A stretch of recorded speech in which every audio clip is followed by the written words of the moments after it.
Podcast doesn't exist. Episode 35, man. A lot of crap going on again, man. Another episode, another news cycle.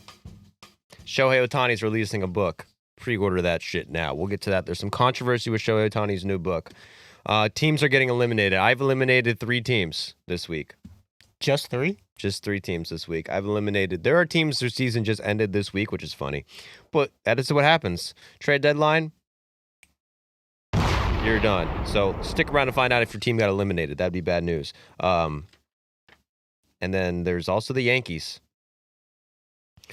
If you're a Yankees fan right now, you're not feeling that good, man. They're going crazy in the Yankee world. The Yankees are playing the Blue Jays. The Yankees, I would say, bro, the Yankees have been, here we go. The Yankees have been in first place for 78 days this year.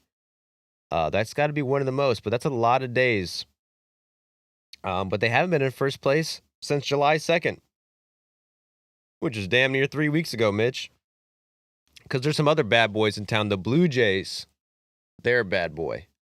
The Red Sox, they've been very bad boys recently.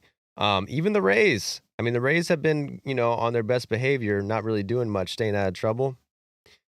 But early on, they were bad boys. But this becoming the NL East, AL East has been a bad boy division over the past, I'd say, month and a half. It's because in the early days of the AL East this year, they were on their best behavior. No one was messing up. Everybody was just playing mid-level baseball. But now we see some bad boys. And one of the baddest boys in town right now is the Blue Jays. The Blue Jays. This is a lot.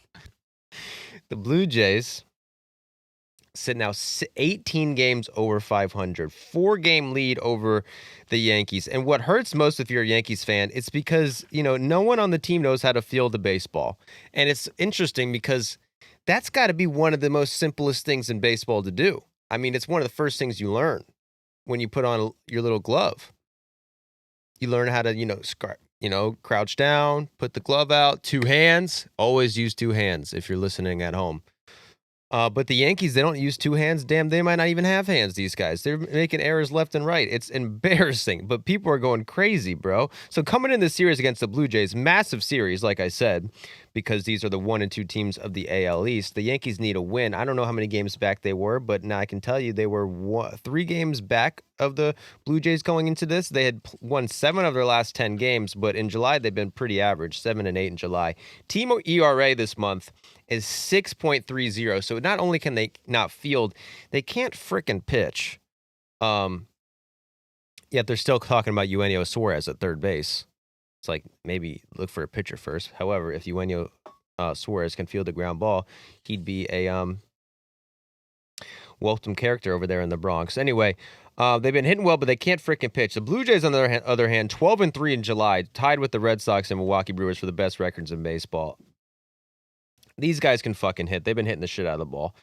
And they go against the Yankees in the Subway Series. It's not the Subway Series. It's what is their rivalry called? They probably have they technically are rivals, probably. What's the lake that separates New York and Ontario? Niagara Falls. Whatever, yeah. The Niagara series? The Niagara Falls series. Lake Niagara Falls. And the Yankees proceeded to fuck up the division lead even more, even though they're not leading, they're losing. They fucked up the division even more. Game 1, how many errors did they have in game 1? That was the Volpe game. That was the 2 errors. So 2 errors for Volpe. And Anthony Volpe has become one of the most hated Yankees. Definitely the most hated Yankee of the year, would you say? All I see from Yankees fans is Volpe. Volpe. They hate Volpe, and I feel bad for Volpe. Seems like a great guy, great person, even better baseball player. But he has an interesting story arc because this guy, he's tied with the most errors in baseball this year. He's worth -3 outs above average, has 2 defensive run saves. But last year, this guy had 14 outs above average and won a Gold Glove. So he was a freaking Gold Glover last year. This year, he leads the league in errors. Mitchell, you say here that he's got a shoulder issue? Yankees fans have pointed out that on May 3rd, he got hit in his shoulder, and since then, he has 9 errors, and that's 9 of the 13 errors that he's made this year.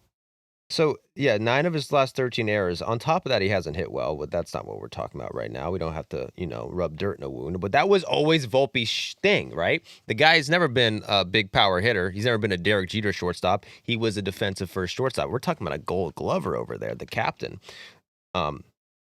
Sorry, the judge is the captain. So of 9 errors, 7 have been throwing errors. Did you just say that? I'm assuming you just I did said not that. say that. Okay, so 7 of the 9 errors he's made has been throwing errors, which, I guess we just put the two together. We solved the case. The guy has a hurt shoulder. Which is weird because he doesn't throw left-handed, but it's his left shoulder that has been bothering him. Oh, okay. Well, that's a little different. So maybe it's like the left shoulder is affecting, that initial setup to throw, and it's just throwing everything off. Well, it complicates things. His left shoulder's hurt, so it's affecting his throws. I mean, it could happen. I mean, also your left shoulder hurts, and it hurts your back, then it affects your throws. But anyway, the guy can't throw the ball. And he's probably in his head because he's probably getting really mean DMs. I would hate to be Anthony Volpe's inbox right now because, yeah, a lot of death threats, a lot of bomb threats. I hope he doesn't have a wife and kids yet because they would be on watch. They'd have to probably be in protective custody because these Yankees fans have lost their shit. So they lost game 1. How did they lose that game? Kind of on errors, but Davis Schneider popped out after a 14-pitch at bat, and the very next play was an error that scored a run, and George Springer was pumped about this because he's thinking that the Yankees defense just got lazy or got tired after waiting 14 pitches, and then that next at bat there was an error by Peraza. And that was kind of the difference maker. So back-to-back errors cost them game 1. Going into game 2, that's the game they won. Yankees won game 2, right? Yeah, Yankees won game 2. Still made an error. I think it was another Volpe error, right? But they pulled through thanks to Ben Rice. He had a go-ahead homer in the 9th inning. You have it that he's starting to catch more. Yes. Which is weird because you think of him as like a DH first baseman. Yeah, right. It's weird. The Yankees were like, hey, we've got Stanton coming back.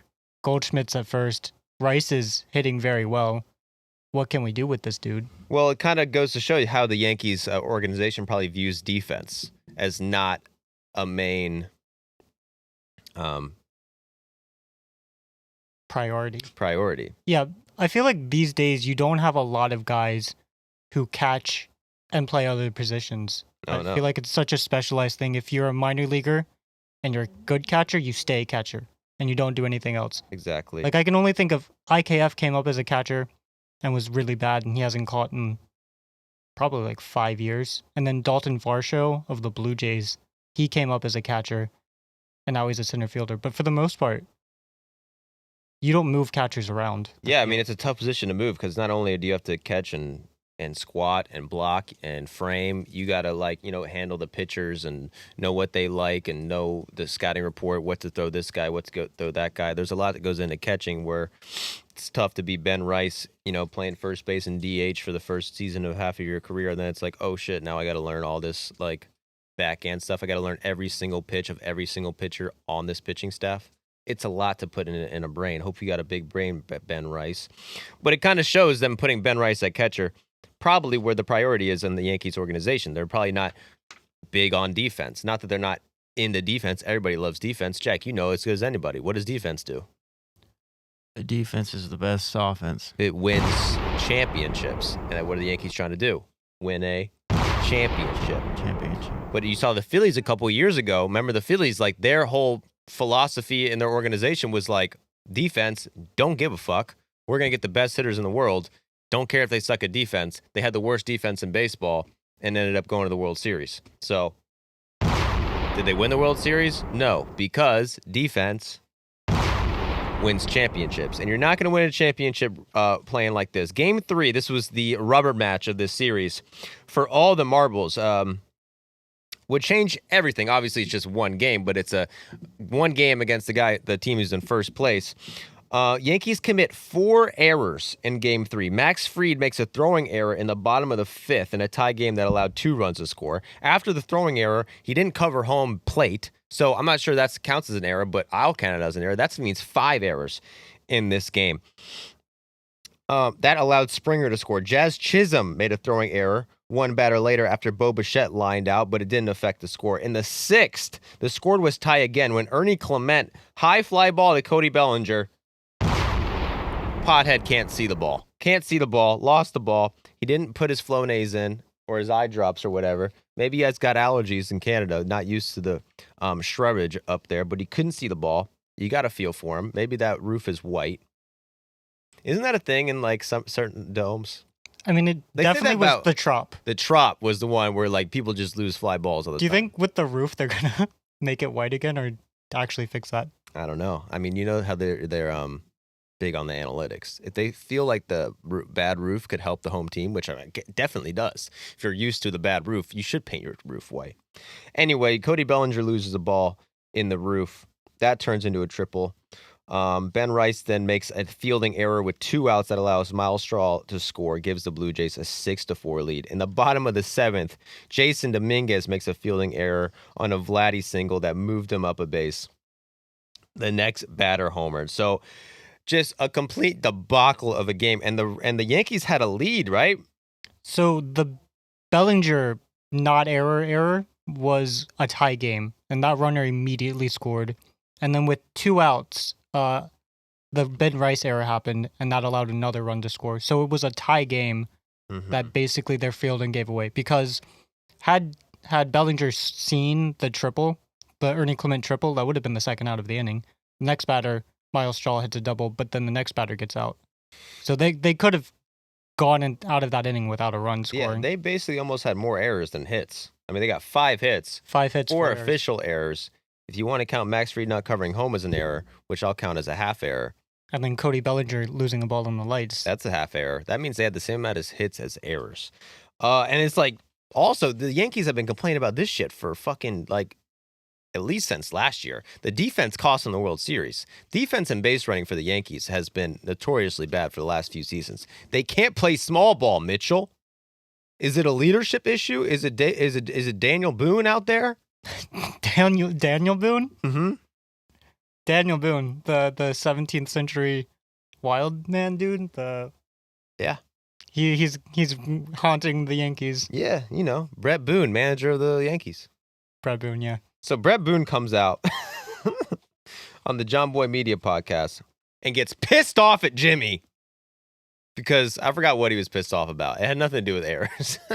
He was getting pissed about they were upset that the Yankees, you know, sometimes they do interviews, they don't seem like they're as impassioned as the fans. Like Volpe will make an error and then they'll interview him after the game and he's like, "Yo, I'll get the next one," right? And they're like, "What? You know, you got to live and die for this crap." And Boone stuck up for his guys and was getting pissed on a podcast. But this happens every year with the Yankees where they start going on a losing streak. The media gets involved. It's a whole shit show when the Yankees go on a losing streak, and then everyone's job is on the line, and everyone goes crazy, and Boone just freaks out, and he starts slamming desk and say, "It's all right in front of us." And that's what's going on right now. Could you blame him? I mean, the team is falling apart with errors, all right? So look at this series against the Blue Jays, which the Yankees lost another game on the Blue Jays. 6 of the 12 runs the Yankees allowed in this series were thanks to bad defense. That's according to Yankees Muse. They made 7 errors in the series. The Yankees have made 12 errors in 10 games against the Blue Jays. So they played 10 games against the Blue Jays. They're 3-7 against the Blue Jays. They've lost more games to the Blue Jays than any other team right now. So, I mean, you can look at that, do the math. They're down 4 games in the division. They're 3-7 against the Blue Jays. I mean, I'm not saying if they went 10-0, they'd be in first place. Yeah, can't really expect them to go 10-0, but you know what I mean? You'll split the series, you're only down 2 games or whatever. They go 3-7 against the Blue Jays. They cannot beat the Blue Jays. And it's all because of errors. I think it's funny after game 1, Aaron Boone came out and was like, you know, Volpe's still a great defensive shortstop. Next game, he makes another error. In game 3, the Yankees make 4 errors, and after the game, Aaron Boone goes, "We have a great defensive team." I know. Yeah, I feel so bad for Aaron Boone because he sticks up for his team. And I'm sure every manager in baseball does it, but when Aaron Boone does it, you know, there's just more attention. Like you see Aaron Boone clips of him giving interviews more than any other manager just because he's the Yankees, right? And Hugo, Volpe, great guy, great player. I believe in Volpe. And then the next game, like you said, he makes an error. Now, not only does Volpe look bad, Boone looks like an idiot. I just know that Pat Murphy of the Brewers isn't going to go out and say, yeah, my defense is great. I love my defense if they had, 7 errors in the series. Why? How do you know that Pat? Pat Murphy earlier this month was like, yeah, Joey Ortiz sucks. Like, he's not hitting well. He's not hitting his weight. He's doing terrible. You know what happened? Joey Ortiz immediately started hitting his weight. There you go. So maybe Aaron Boone being blindly trusting of his team is actually hurting them. Pat Murphy, thank you for bringing it up. He's definitely going to be manager of the year in my book. And he said, his quote on Mizorowski. I just got to say it again. Because Mizorowski, the 6'7" pitcher for the Brewers who's taken the league by storm. He's just broken the shell, man. He's just out of the egg. All arms and leg. He's got that gooey stuff coming off him. He's something special. And that's your manager for the Brewers. Milwaukee Brewers, who were the best team in baseball earlier this week, which blew my freaking mind. I don't know where they're at right now. 61 wins for the Brewers, so they are the best team in baseball. The best record in baseball right now is the Milwaukee Brewers. And we'll just switch over and start talking about the Brewers right now because I did not see this coming. Who did the Brewers even play, man? They played the Mariners. Faced off against Big Dumper squad over there. Mariners are playing good baseball too. So I had this series circled. And boy, did it deliver, Mitchell. What do you got on these teams? So coming into the series, the Brewers had a 10-game winning streak, which I don't think I really registered until doing this doc. Like, I knew they'd played really good baseball in July. Did not realize they had a 10-game winning streak. Back in May 17th, they're basically the National League Blue Jays. They had a 9.3% chance of making the playoffs. Going into the series, they had a 93.3% chance of making the playoffs. Their division odds from May 17th to the start of the series went from 5.8% to 45% to win the division. Yeah, and that's with the Cubs. Yeah, so since the mid-June, this has been by far the best team in baseball, I'm going to guess. Yeah, and they had the 7th worst offense in the league on May 17th. Since then... May? Yeah, May 17th, they had the 7th worst offense in baseball. Since then, they have the 4th best offense in baseball, and they've scored the most runs. So, 4th best offense by WRC+, most runs scored. They're 39-15 since May 17. You did not expect that out of this lineup. Yeah, basically, they've had all of their hitters hitting well. Christian Yelich, who I thought back in May, I'm like, this guy's kind of cooked. Yeah. 14th best qualified hitter in baseball. Respect. Isaac Collins, Caleb Durbin have been the 39th and 40th best qualified hitters. They're both rookies. Caleb Durbin, man. Remember the name. Caleb Durbin, the one they got away for the Braves. Oh, no. The Brewers have like 4 guys who can conceivably win Rookie of the Year. Jesus. They have 4 of the 5 like best rookies in baseball. The other dude is Drake Baldwin, who's from Wisconsin. So the whole state of Wisconsin in 2025 just producing Rookie of the Year Watch candidates. out. Maybe it's time to bet on the Packers coming into the season. And so game 1, Brandon Woodruff shuts down the Mariners. I think you've got a bit on Woodruff, yeah? That's another guy who's come out of nowhere because he's literally been nowhere. The guy's been hurt for 2 years straight, basically. Hasn't pitched since 2023. Hasn't pitched since 2023. I mean, you got the stats in here. You read them. Yeah, so 16 innings since coming back from a shoulder injury. His velocity is down nearly 3 miles an hour. That's crazy. And he's still getting whiffs 38.5% of the time on a fastball. That has lost 3 miles an hour in velocity. Jeez, Woodruff. He has, after this third start, a 39% strikeout rate and hasn't walked a hitter. And this is a guy the Brewers have slowly brought back. He had a hitch in his rehab assignment, and they're just like throwing this guy out there. He's probably one of their the 4th starter that they're depending on right now. That's crazy. Yeah, I mean, every pitcher for the Brewers has worked out, at least the ones who are pitching right now. There's also guys like Tyler Alexander, for example, who started 4 games and has a negative 1.3 WAR. They had a guy, Logan Henderson. He pitched 4 games, I think in May, and he had a 1.50 ERA, and they're like, okay, we don't have room for you in the rotation. Go back to AAA. We don't need you. Same with Nestor Cortez. He's been hurt all year, but Freddie Peralta's been one of the best pitchers in baseball. I said it last episode, all this stuff, but Quinn Priester, 3.28 ERA. You didn't expect that. Chad Patrick's a guy that no one listening to this probably even knows. 3.5 ERA. Been amazing. Quintana, 7-3 with a 3.5 ERA. And then Mizorowski, come on. He's got that gooey stuff, bro. He's got that gooey stuff. All arms and legs out of the shell, baby. He pitched game 2. And Mizorowski, another freaking good outing, man. Maybe he's legit. This was a good pitching duel in game 2 against Logan Gilbert. Logan Gilbert had 10 Ks over 6 innings. Not to overshadow the Mariners, but they've been playing very good too. But Mizorowski, 3.3 2/3 shutout innings, 7 Ks. He only throws 64 pitches, though. Yeah, I was kind of concerned that they were really going to limit him going forward, but according to Pat Murphy, it just sounds like, hey, it's a long break. He's a young pitcher. He pitched 1 inning in the last 13 days. We're going to ramp him back up. Yeah, they're saving him for the playoffs, man. You want to protect the young guy's arms. But 64 pitches shuts him down, but Logan Gilbert was just as good. 10 Ks, 6 1/3. And the big dumper hits a homer, 39th home run of the year. So this game, they won 1-0 on a big dumper home run. So after game 2, I don't know what he did in game 3, but he had 9 hits since July 6th. All of them are homers. Sorry, that's not right. 6 of them are homers. So since July 6th, that's 3 weeks of baseball. Less than 3 weeks because of the All-Star break, but 9 hits, 6 of them are home runs. He's batting 130, 153 in July with a 739 OPS because he's slugging, Mitch. The dumper can slug. The guy takes big shits, and he hits big bombs. And then game 3, the Brewers light him up. Score 10 runs without even getting a home run. Then Priester goes 7 innings, allowing 2 runs, lowers his ERA to a 3.28. So, the Brewers stay hot. They win 2 out of 3. The winning streak goes away, but they got the best record in baseball.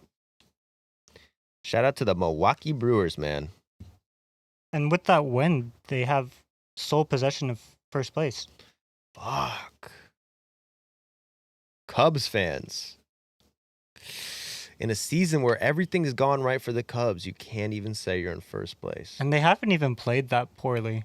They have a over 500 record pretty much any span that you look at. Right? And they just gave up the division because the Brewers can't lose. Seriously. And the Cubs have been probably one of the most consistent teams this season. I don't remember any stretch where the Cubs were playing bad. They've just been playing good. But the Brewers have been playing better. I mean, the Brewers came out of nowhere, man. Blows my mind. Who did the Cubs play? The Royals. And that was an interesting series just because that old fucker came back, huh? Dick Mountain. He's back. Dick Mountain is back. Now I got to find my notes, bro. I'm sorry. We're going way out of order, guys, so bear with us. So coming into this series, the Cubs were 6-10 and they're 6-4 in their last 10.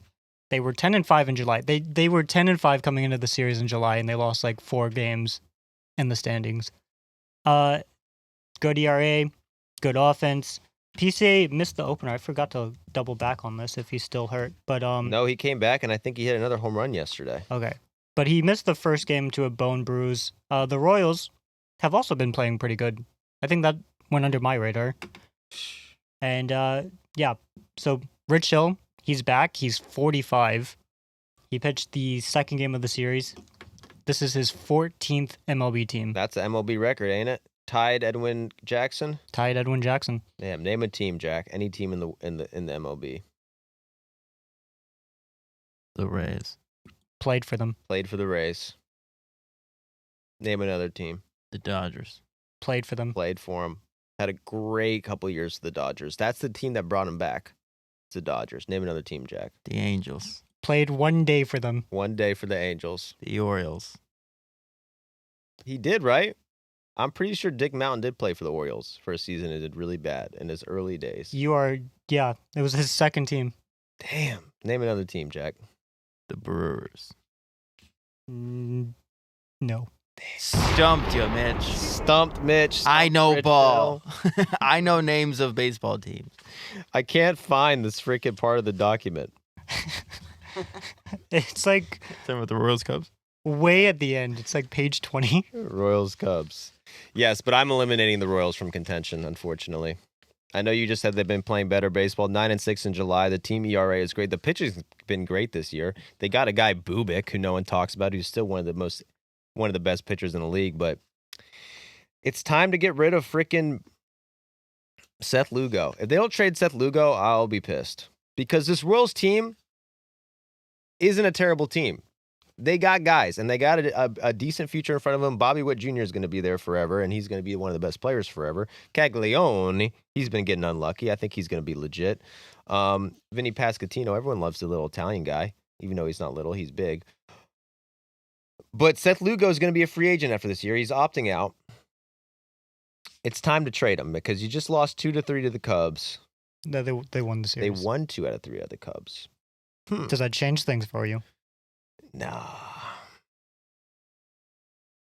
It's time to give up Seth Lugo. Because honestly, I mean, I think even if worst case scenario, you get rid of, they have a 10% chance to make the playoffs right now. I just don't think they have the offense to do it. Hey, there's a chance. You saw the Tigers last year.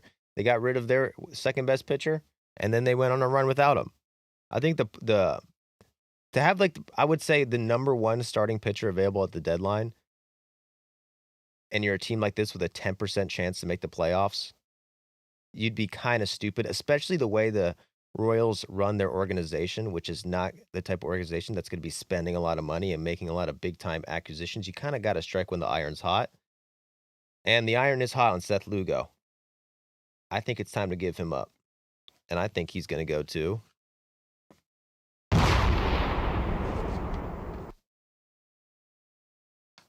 the Red Sox.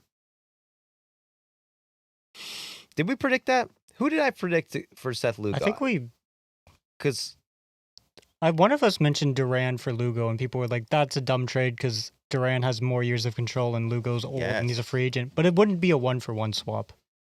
Like, there would have to be a lot of players involved, but it works out. I did predict Seth Lugo to the Red Sox. I'm pretty sure we should have wrote that down, but we didn't. The Red Sox could use him. The Red Sox were the best team in baseball last week. They were 8-2 their last 10, 12-3 in July. Boom, coming into the series at least.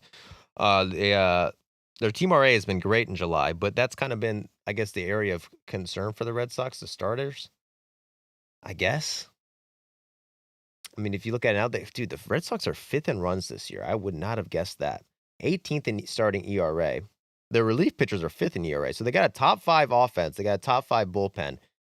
If they had a top 5 starting pitching staff, Mitchell, we're talking about an elite team World Series contender. They don't quite have that yet. They did do a little better. Walker Buehler's been fucking good lately. Walker Buehler's last 3 starts, 18 innings, only 6 earned runs. It's a 3 ERA, 8 Ks and 4 walks. I mean, 8 Ks over 3 starts isn't crazy good, but it's good to see that Buehler's doing good. I mean, come on. He's a second half guy. We saw it last year. He sucked dick for cursing. Is Dick cursing? Dick Mountain. Dick Mountain. Sorry for Dick Mountain. But he was terrible all year for the Dodgers last year until the playoffs. Won him a World Series. At least he helped. So he went game 1 against the fighting Phillies, man. But Wheeler, hate to be a bearer of bad news, Walker Buehler. You're not as good as Zach Wheeler, who had 10 Ks in 6 innings, only 2 runs. And they won game 1 on a walk-off catcher's interference.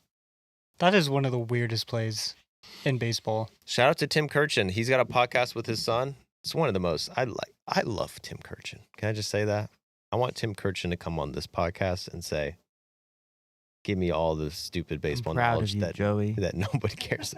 I don't know if Tim Kurchin will be proud of me. I know that Tim Kurchin doesn't know who I am. But if he did, he'd be proud of you. You don't think he's watching Baseball Doesn't Exist videos in the morning? He's like, I already know this shit. What are you doing? This guy's a freaking encyclopedia. I saw him on his podcast. His son asked him, Dad, when was the last time? Does his son talk like him? Yeah. They got nice, fun, squeaky voices, bro. But, good salt of the earth guys, bro. Salt of the earth guys over there in Maryland. They're DMV guys. So we could get them in studio, probably.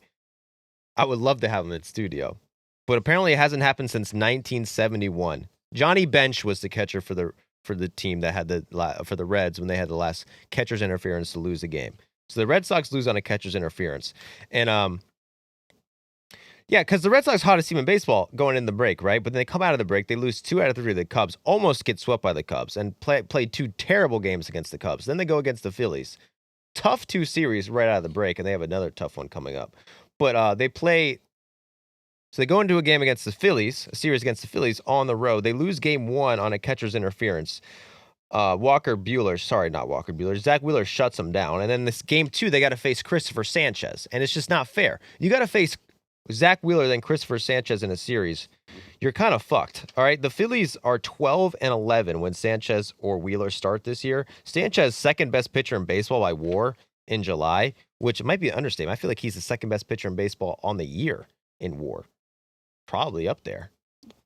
His last 6 games have been. He has not allowed more than 1 run in his last 6 games. He's gone 7 innings or more in all but one of them. He's gone 8 innings in one of them, and he went a complete game in against the Red Sox. I did not realize what a run he's been on. Yep. So Zach Wheeler and Christopher Sanchez are ranked 4th and 5th in WAR. 2 top 5 pitchers on the same team. That's the best 1-2 punch in baseball. They've combined for 7.5 WAR. Other good duos, Casey Mize and Tarek Skubal, have 6.7, so that's a 1 win less. And then Hunter Brown and Framber Bella's also been lights out. That they have 6.3 WAR. So it's not really close. The best 1-2 punch in baseball, that's Zach Wheeler and Christopher Sanchez. And it sucks if you're the Red Sox coming into Philly and having to face those 2 fuckers. And they did, and they lost 2 games in a row to them. What happened in game 2? Wasn't there another fucking fiasco or something? So Bryce Harper was stealing home. There it was. And Carlos Narvaez saw that Harper was stealing home, got up and got called for catcher's interference because he was in the way. And so it negated a steal of home, which sucks. I think they should count it anyway, even though the rules say not to. Yeah, I didn't understand that rule. Because it turns into a balk. So the runner on first gets to move over. The runner's automatically if the catcher safe. goes in front of the batter? Yeah, the idea is that because a pitch is coming and Narvaez is in the way of Brandon Marsh, even though Marsh is out of the box, theoretically it prevents Marsh from being able to what's he supposed swing to at a do? ball. Tag him from behind the plate, I guess? I feel like technically you could stay behind the plate until the pitch comes, tag him. But what it does is it basically made Harper automatically safe. And so that can't be a steal of home. And it moved the runner over. And I think Marsh even got to take first. But I mean, Harper had home stolen. Well, yeah, he did. And shout out to Bryce Harper, that old fuck, who 32. Say he's not really old, but he's definitely past the steal. He's definitely yeah, right. Jack's like, fuck, I'm 32. Jack, you could never play in Major League Baseball. You're way too old. Me and Mitch. I'm 31, dude. I have 1 more year in me. Me and Mitch of Major League Baseball. Me and Mitch still have a chance, but you're not gonna be stealing home. I'll tell you that much. Nah, probably not. Bryce Harper stole home. TH. Bryce Harper stole home at 19 against Cole Hamels, against the Phillies. Now he's on the Phillies and he's still in home against the Red Sox. I love Bruce Harper. I love Bruce Hooper. Stealing home to me seems like the most badass thing a person can do, other than just maybe at par with a homer or doing a podcast. Probably the 3 most badass things you can do in life. I meant in baseball. Yeah, doing a podcast about baseball. Is probably cool. Bryce Harper wishes he could have a 3 podcast. Right? No one's listening to that, Harp. Sorry, buddy. Maybe you can come on as a guest. What's his wife's podcast? She's Mormon. She doesn't speak a lot. Stop. Anyway, I would love Bryce Harper's podcast. Just going on his granola recipe or whatever. So Bryce Harper, since he's come back, in the month of July at least, he's got a 1100 OPS, 710 slugging percentage, 5 homers for the kid. And it took him a while to heat back up. Going back to the 9th, he has all 5 of his homers, and he has a 141.4. How do you say this? 1467 slugging percentage? Yeah, 1467 slugging percentage in the last, what is this, 2 weeks? Respect.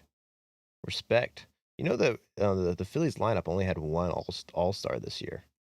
The Phillies had the same amount of all-stars as the Nationals. That just felt wrong. What? How many? 2? 2. It was just Wheeler I just and Schwarber. I can't believe Christopher Sanchez didn't make the All-Star team. But allegedly they asked him, so is it really a snub? Is it really a snub? Why didn't he just say yes and then not go like everybody else? Yeah, he could have said yes and then backed out. Yeah, 2 days later. I don't want to go. He still got the bonus for it, though, so he can't be too mad. Anyway, the Phillies, here's another crazy stat. The Trey Turner, Trey Turner's not had a terrible season. He's got a 112 OPS plus, so not terrible. Definitely, he leads the league in hits. That's crazy. But he hasn't hit a home run at home since the Eagles were 2-1 coming off the Saints game. Which I want to say was probably September. Yeah, that also seems like something that just is made up, and you go back and you fact check and you're like, oh, that is true. Well, he has 11 homers this year. None of them are at home. He needs a standing ovation. That's what he needs. So the Phillies win the first two, then the Red Sox steal one at the end, salvage the second series in a row. I guess Luzardo was tipping his pitches. So Luzardo has had a rough couple of months. He started the season as one of the best pitchers in baseball. Since then, just a ton of runs. But there's this great clip of Romy Gonzalez right before hitting a grand slam, and Alex Cora holds up 4 fingers right before the pitch, and then Romy Gonzalez crushes it. But I don't think this is what people are inferring, that he signaled to the third base coach and the third base coach signaled to him what pitch was coming. There's no way that could happen that fast. That's a terrible, I guess, chain of commands. You think the manager stealing the signs, then telling the third base coach what the signs are, then the third base coach tells the hitter? It's just the thought is that they have like some sort of decoder next to Cora, relays it to Cora. Cora relays it to the first base coach, who relays it to Gonzalez. Well, I saw people breaking down Luzardo and that he's tipping pitches based on like where he places his glove or whatnot. So I'm not saying that Luzardo wasn't tipping. Definitely possible. But like if the guy's tipping his pitches with his glove, it's not really like the third base coach is going to tell him. It's like the hitter's going to notice that and see it coming. What if it's him tipping a pitch that you can only see from like dugout or coaching box side? Yeah, in that case, it could. But then the third base coach would be the one doing it. Like if the manager's doing, then telling third base coach, you need to do it. It's too much. I think that clip, whoever tweeted that clip in the caption, I think he's mistaken. What do you think Cora was doing? I think Cora also had his pitches, and I think Cora guessed it and guessed it right, because you can see him react immediately and like, I told you, and then hit the high five. I just don't think he was able to translate that to the third base coach, and the third base coach translated that to the hitter in 1.3 seconds or whatever the fuck as the pitch is coming. It's too much. Either way, the Red Sox win game 3 in an extra inning showdown, baby. It was a great game, and I watched it last night while on the treadmill. So, yeah, you could say I ran 5 miles on the treadmill yesterday. I'm not trying to flex or anything, but I'm getting pretty good cardio. Getting ready for the playoffs. This is the time of year you really got to get ready for the playoffs. We're entering the dog days, Mitchell. We are entering the dog days.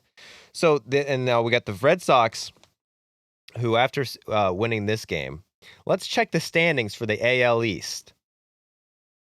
MLB.com standings. So the Blue Jays have a 4-game lead in the AL East, which is crazy. That's their biggest lead of the year.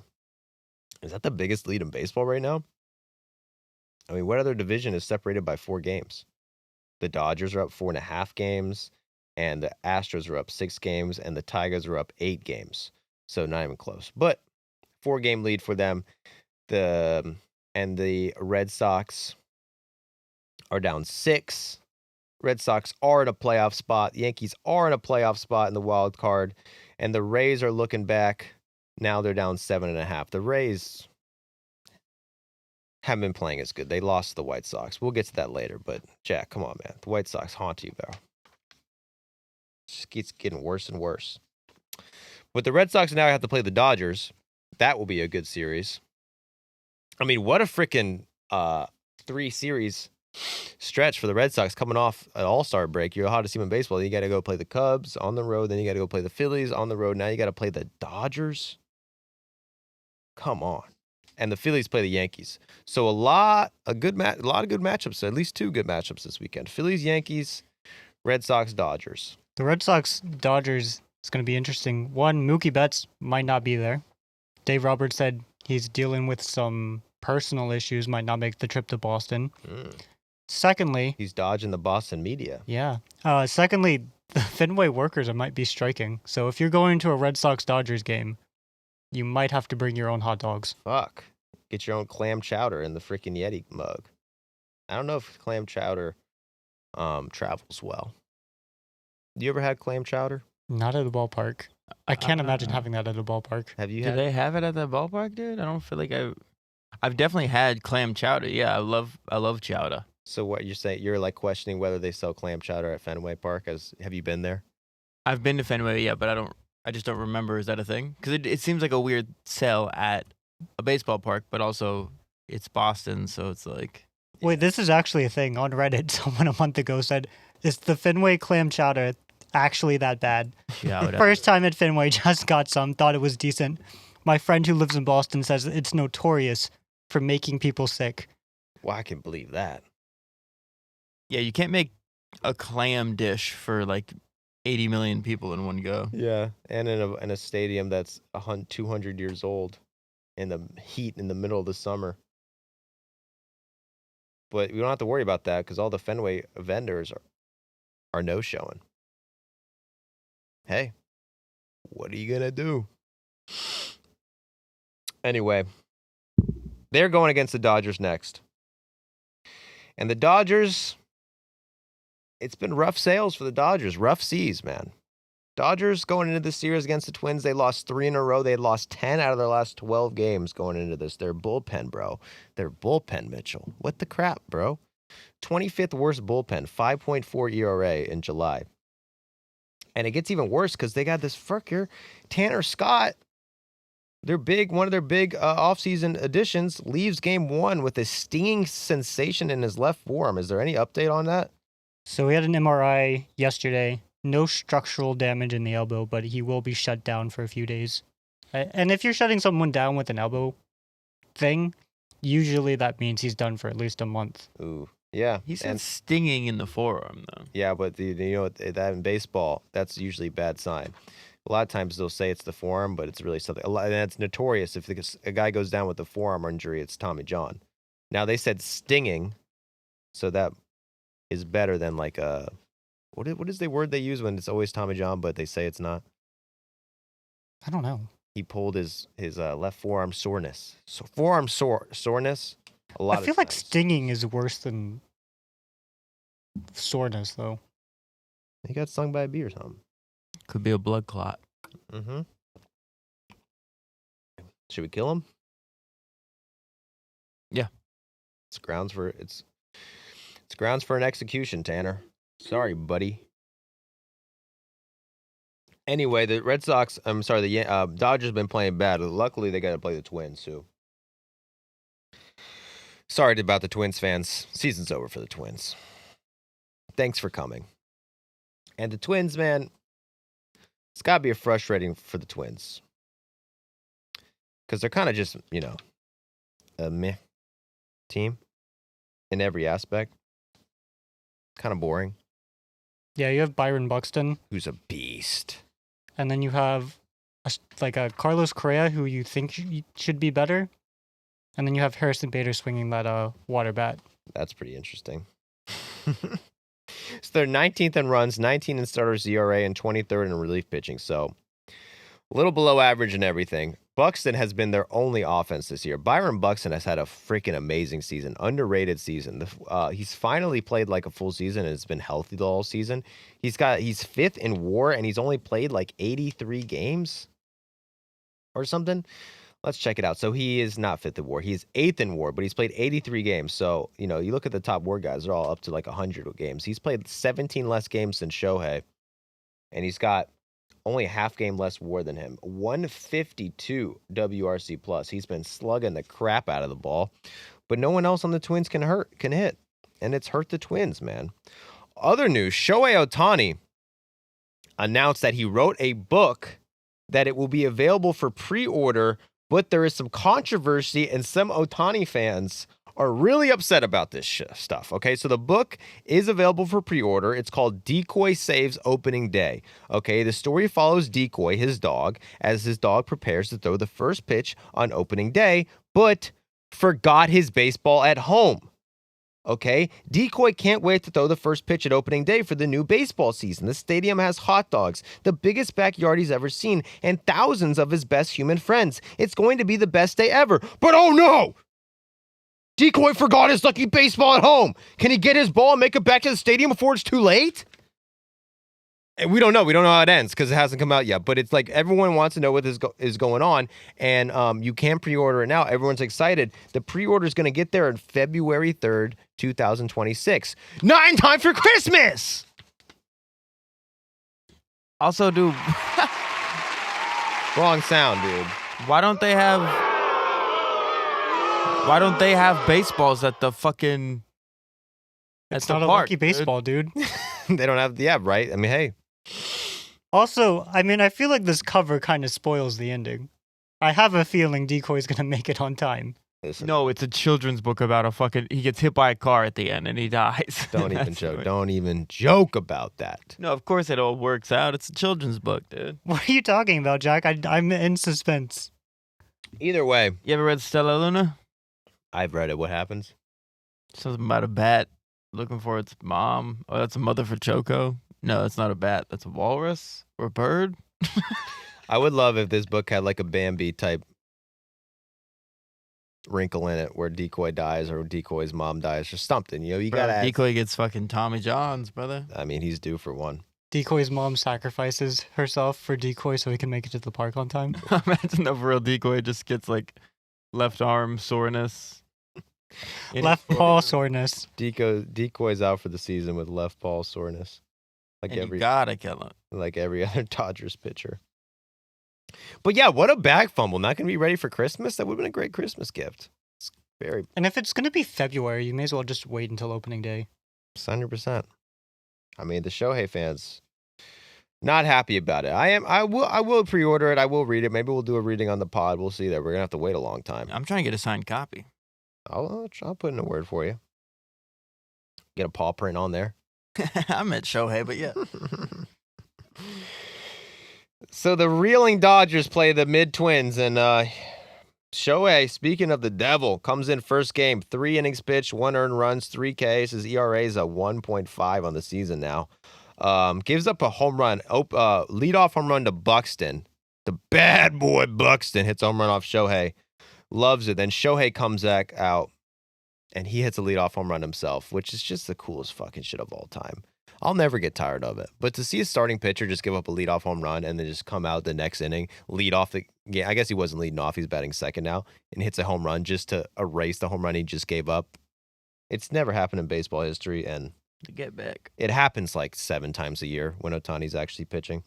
So, love That to see home it. run too. I was watching that game, the first couple innings, and that home run legitimately had me going, "Whoa!" Yeah.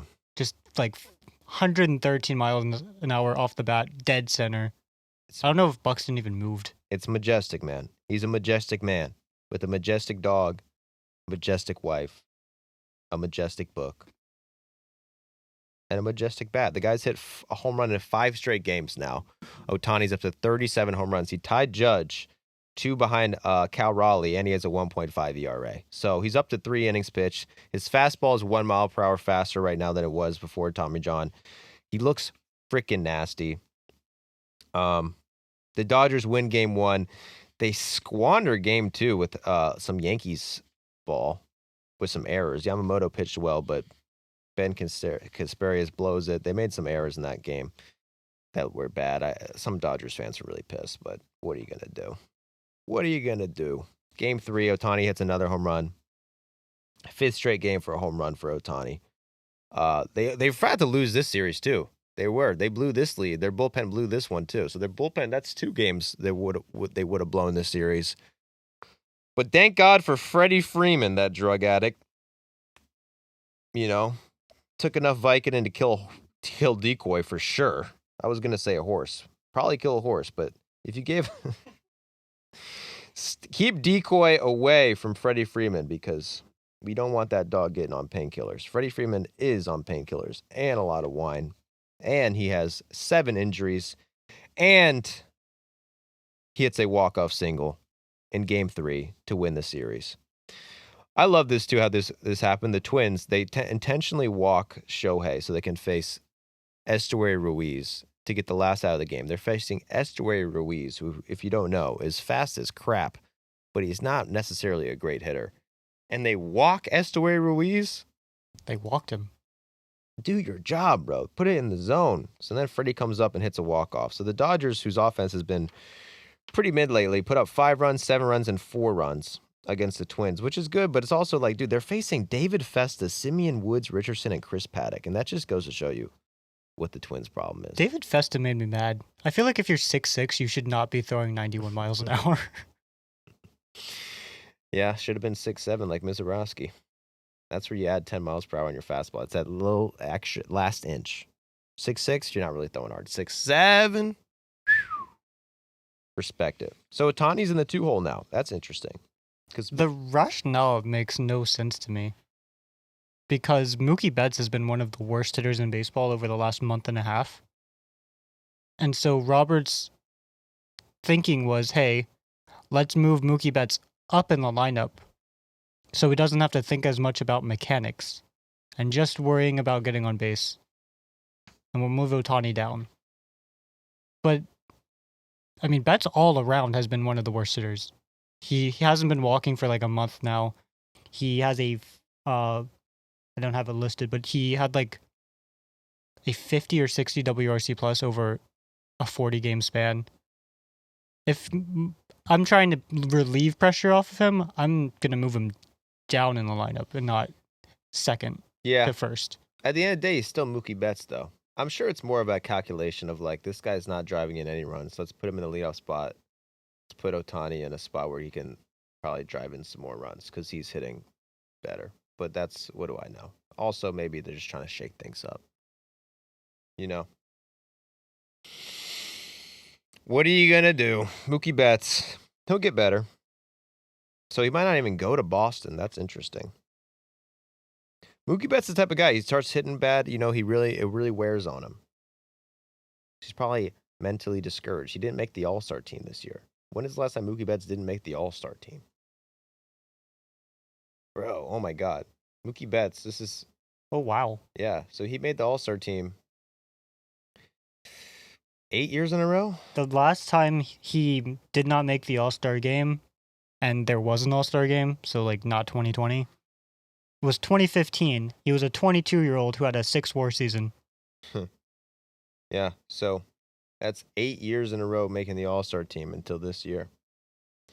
Uncharted territory for Big Mookie over there. We're praying for him.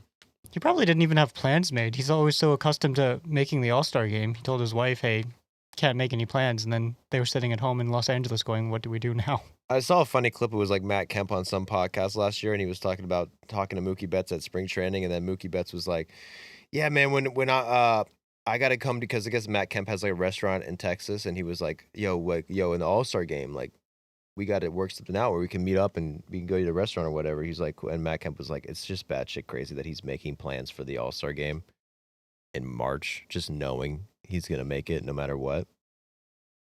Hope he didn't make any plans this year for the All-Star game because he didn't make it. Happens. I think he canceled some reservations in Atlanta. Probably had to cancel some shit. Probably had a bunch of cool stuff lined up. And that's probably why he's struggling and he's sad. And there's probably personal problems stemming from that. You know, he's supposed to hang out with some big name, you know, maybe 2 Chainz. Who's the most famous guy from Atlanta? Is it Usher, Ludacris, 21 Savage? Is Rick Ross from Atlanta? He's from Miami, bro. You should know that. He's from Broward. He's from Miami? I don't know. I want to say Rick Ross is from Broward. I do think he reps Miami. Mitchell, do you not know? Rick Ross's Wikipedia said he graduated from Miami Carroll City Senior High School. Respect. Damn. Born in Clarksdale, Mississippi.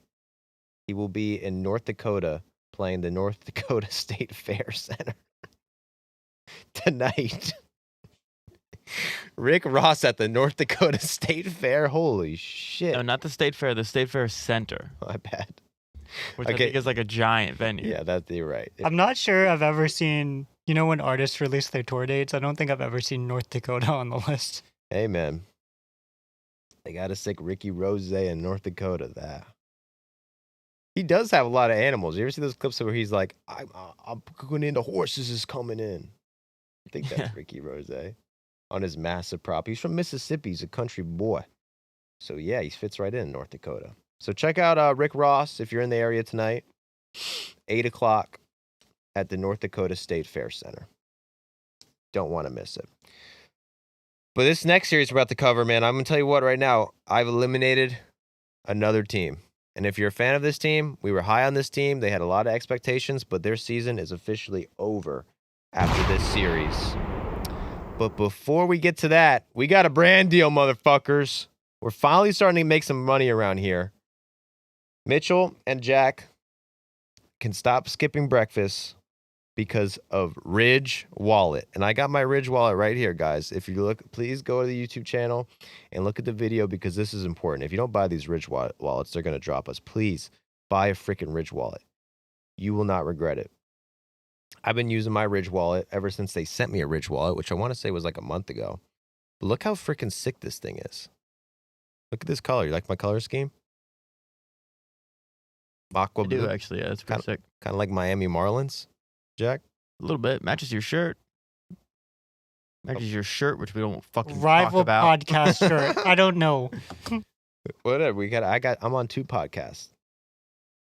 Check out. This is also a brand deal for Baseball is Dead, the podcast hosted by Underdog and Jarek Robbins and Dallas Braden and Justin Havens. Please check out Baseball is Dead right now. But no, in all seriousness, let's talk about Ridge Wallet as I pull up the ad read. I'm on the wrong fucking ad read. Okay, I'm on the completely wrong page. I don't need to read off anything because that's how much I love Ridge Wallet. Actually, I should read off things so they can get mad. Ridge Wallet has MLB branding too. So if you really want a team wallet, you want to rep your team, they have that. Yeah, they were like, you want a Braves one? I was like, well, These are pretty sick. maybe next year. Maybe next year I'll switch to the Braves. But yeah, I got my Ridge Wallet. It's unique, it's slim, it's modern design. You can see this. Watch this. Just dropped on the floor. Nothing came out. All my cards are protected. You can throw this shit. Watch this. You know, you just throw that shit around. You throw it against the wall. You break it. You know, and then nothing comes out. It's perfect. It's a perfect wallet. It's made with premium materials, aluminum, titanium, carbon fiber, baby. No, carbon fiber. So these are some of the strongest, most durable metals in the world. Lightweight, perfect. Over 50 colors and styles to choose from. I already showed you my wallet. All Ridge wallets have a lifetime warranty. So it's literally the last wallet you'll ever have. It's kind of depressing, but it's also nice because you don't have to waste your money on buying stupid freaking wallets.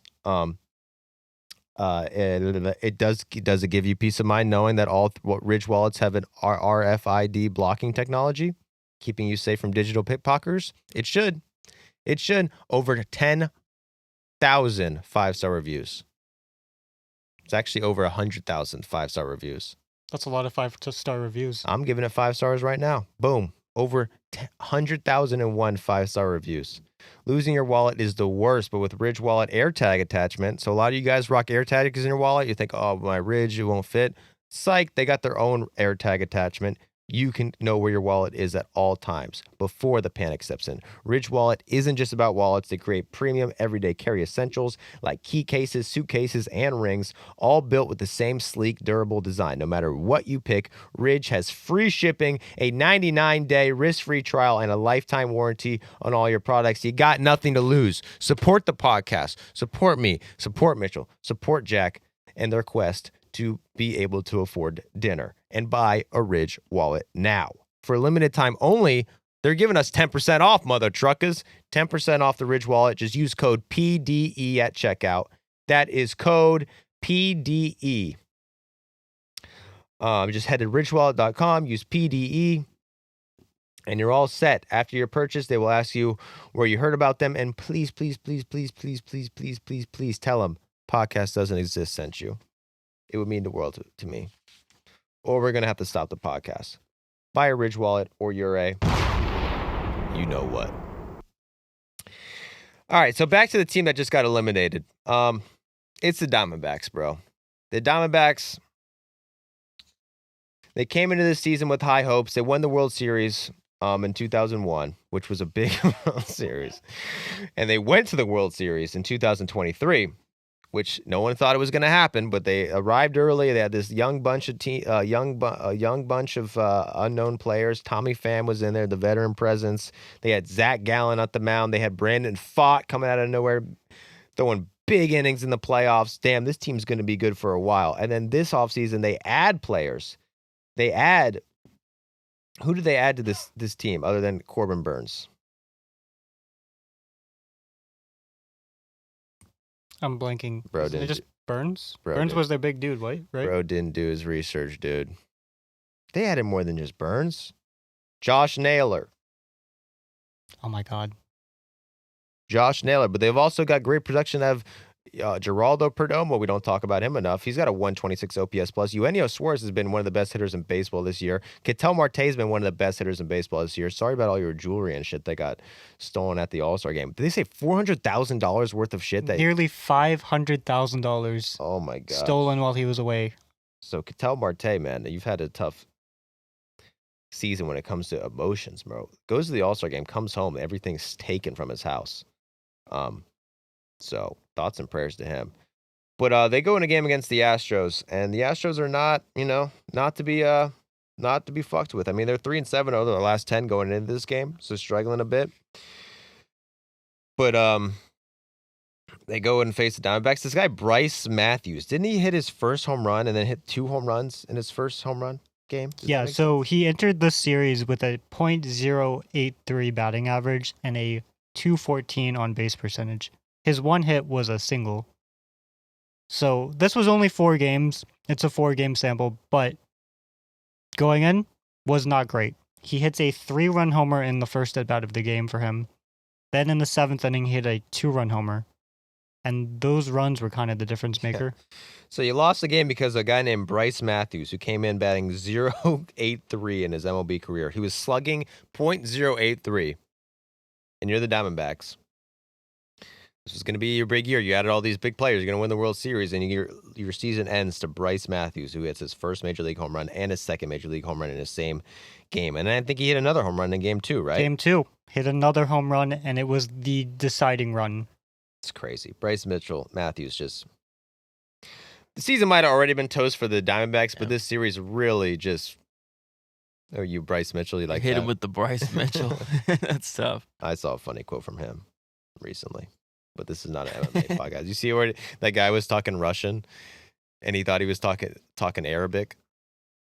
No, but that doesn't surprise me at all. The guy asked a question in Russian at an MMA press conference, and then he starts, "Assalamu alaikum, my brother." He starts saying all this Arabic shit, and the guy's like, "Oh, thank you, I'm from Russia. Thank you, but I am actually to Russia." He's like, "Hey, I thought you were from..." That's my Bryce Mitchell. Anyway, they lose Game 2. Eduardo Rodriguez threw a shutout, bro, over 6 1/3, and they still lost. But that's another big disappointing, a free agent signing for the Diamondbacks. So the Diamondbacks just kind of fucked themselves. I mean, so many of these guys went good, but the guys who they spent a lot of money on went bad. Like, they locked up Ketel Marte, and it's been a perfect signing. Perdomo, which is still on like a rookie deal, or at least in arbitration. He's been amazing. Suarez, I don't know, remember when they signed Suarez? When did Suarez get on the Diamondbacks? So he was on the Mariners in 2023, and there was a trade. I have no recollection of the trade. Yeah. So, I mean, he's worked out great for the Mariners. Sorry, for the Diamondbacks, of course. But the guys that they spent the big bucks on, Corbin Burns out for the season. Jordan Montgomery never pitched for them barely. When he did, he was the worst pitcher of all time. He's gone, injured, and not going to be on the team anymore. And then Eduardo Rodriguez has a negative .5 WAR this season. Had a good out in Game 2, but they lost again. And then in Game 3, they get swept. So that'll do it, man. That'll do it for the Diamondbacks. You already kind of came into the All-Star break where They weren't completely out of it, but we're already saying, or the reports are coming out that they were going to be sellers. They are definitely going to be sellers. We got a report from John Heyman. Yankees and Mariners and Cubs have all inquired on Eugenio Suarez. So you said Cubs, right, Mitchell? You felt that he was going to be a Cub? I feel like the Cubs have one hole in their offense, and if they can fill that third base spot, their offense is untouchable. Whoever gets him is going to have to give up a lot for him because, I mean, Eugenio Suarez, the past week, he's gone crazy too. Like, he wants to get traded worse than anybody, apparently, because I think he's got like 4 home runs since the All-Star break. He had a 2-homer game, then he followed that with a 2-homer game, and then he had another homer the next game. Not bad. So he's the hot commodity on the market. They already got a video of him sitting alone in the dugout after the game, taking it all in. He knows the writing's on the wall. He's going somewhere. And we'll see. Could he be going to your Marlins, Jack? Would you accept Eugenio? No. Okay. You want to keep the core together. You don't want to shake things up in the locker room. Yeah, I feel really strongly about that too. You should. I mean, they're 6-4 over the last 10. Your Marlins. I mean, they've won, 9-7 in July. The team ERA in July, 2.92 ERA. Jack, that's amazing. You know why? Why? Because you got this guy Yuri Perez. Yuri Perez. If you haven't watched Yuri Perez pitch, watch him pitch. He's literally just Pedro Martinez. I swear he's doppelganging Pedro Martinez. But like 7 inches taller. He's a tall Pedro Martinez, has the same haircut, kind of looks like him, same swag. I swear, who's that quarterback for the Nebraska? The quarterback for Nebraska last year who just literally like stole Patrick Mahomes' entire personality. Same swag, same sweatbands, same haircut, just same everything. And it was like everyone was kind of making fun of him. But this guy's doing that with Pedro Martinez, and it's working. Yuri Perez in July, 4 starts is 3-1 with a 1.17 ERA, 10.17 K per 9, bro. Average fastball is up to 98, basically, coming off Tommy John, which was kind of concerning because he was an amazing, his rookie year was like one of the best pitchers in the baseball at 20 years old. Then he goes down with Tommy John. I want to say his first like 3 or 4 starts were terrible. But since then, he's been a beast for the Marlins. Who's the other guy? Cabrera for the Marlins. Their other pitcher's been just as good. And then Kyle Stowers. I mean, Stowers got the powers. I feel like during the All-Star game, everyone was like, why is he hitting? He's hitting because he hits bombs. I think he had 5 homers in 2 games, and he hit another homer in this series. He's the best hitter, I believe, this month. Just flat out best hitter in baseball. He's been the best hitter since June. So this is going to blow your fucking mind. Since June 13th, this is over a month ago. This is a month and a half ago. The Marlins have the best record in baseball. I mean, they couldn't lose. Number 1 team in baseball. 5th best ERA, the best bullpen in baseball, 7th in runs, and Kyle Stowers has been the best player in baseball since mid-June, all right? He's got a 2.2 WAR since then and an OPS of 1,200, bro. But what sticks out to me is that since June, they have the best bullpen in baseball, which has got to be good for them because, I mean, that's what everyone wants right now is bullpen pieces. So at the deadline, the Marlins can cash out, theoretically. I was looking through it, and there's not a lot of individuals who are really standouts for the Marlins to trade. They got that one guy, Bender, is probably a big one, and maybe a couple others, but hey, maybe the Marlins want to buy right now. 6.5 back in the wild card. Think about it. Also, D. Strange Gordon. This is funny. We missed this last episode, but D. Strange Gordon famously won the batting title for the Marlins in 2015. So according to him, he was told by MLB to not to win the batting title so Bryce Harper could win the Triple Crown. So MLB told him, like, hey, dude, I know you got the best average in baseball. Can you stop hitting so much? We want Bryce Harper to have the best average in baseball. It'd be good for the sport. The next year, he gets suspended for steroids. And have you ever seen a picture of D. Strange Gordon? Bro, he's skinnier than Mitch. He's smaller than Mitchell, bro. And Mitchell, what, you're 5'2", 113? 5'1"? 5'1", 122? Sure, something like that. Yeah. So now you're gonna have everyone think I'm 5'1". and D. Strange Gordon is smaller than that, but they nabbed him for steroids back in the day. And he says the only reason they got him for steroids is because he won the Triple Crown and refused to lose the Triple Crown. A lot of people are calling bullshit. He said, quote, I got suspended in 2016 for steroids. Look at me, King. look like I steroids.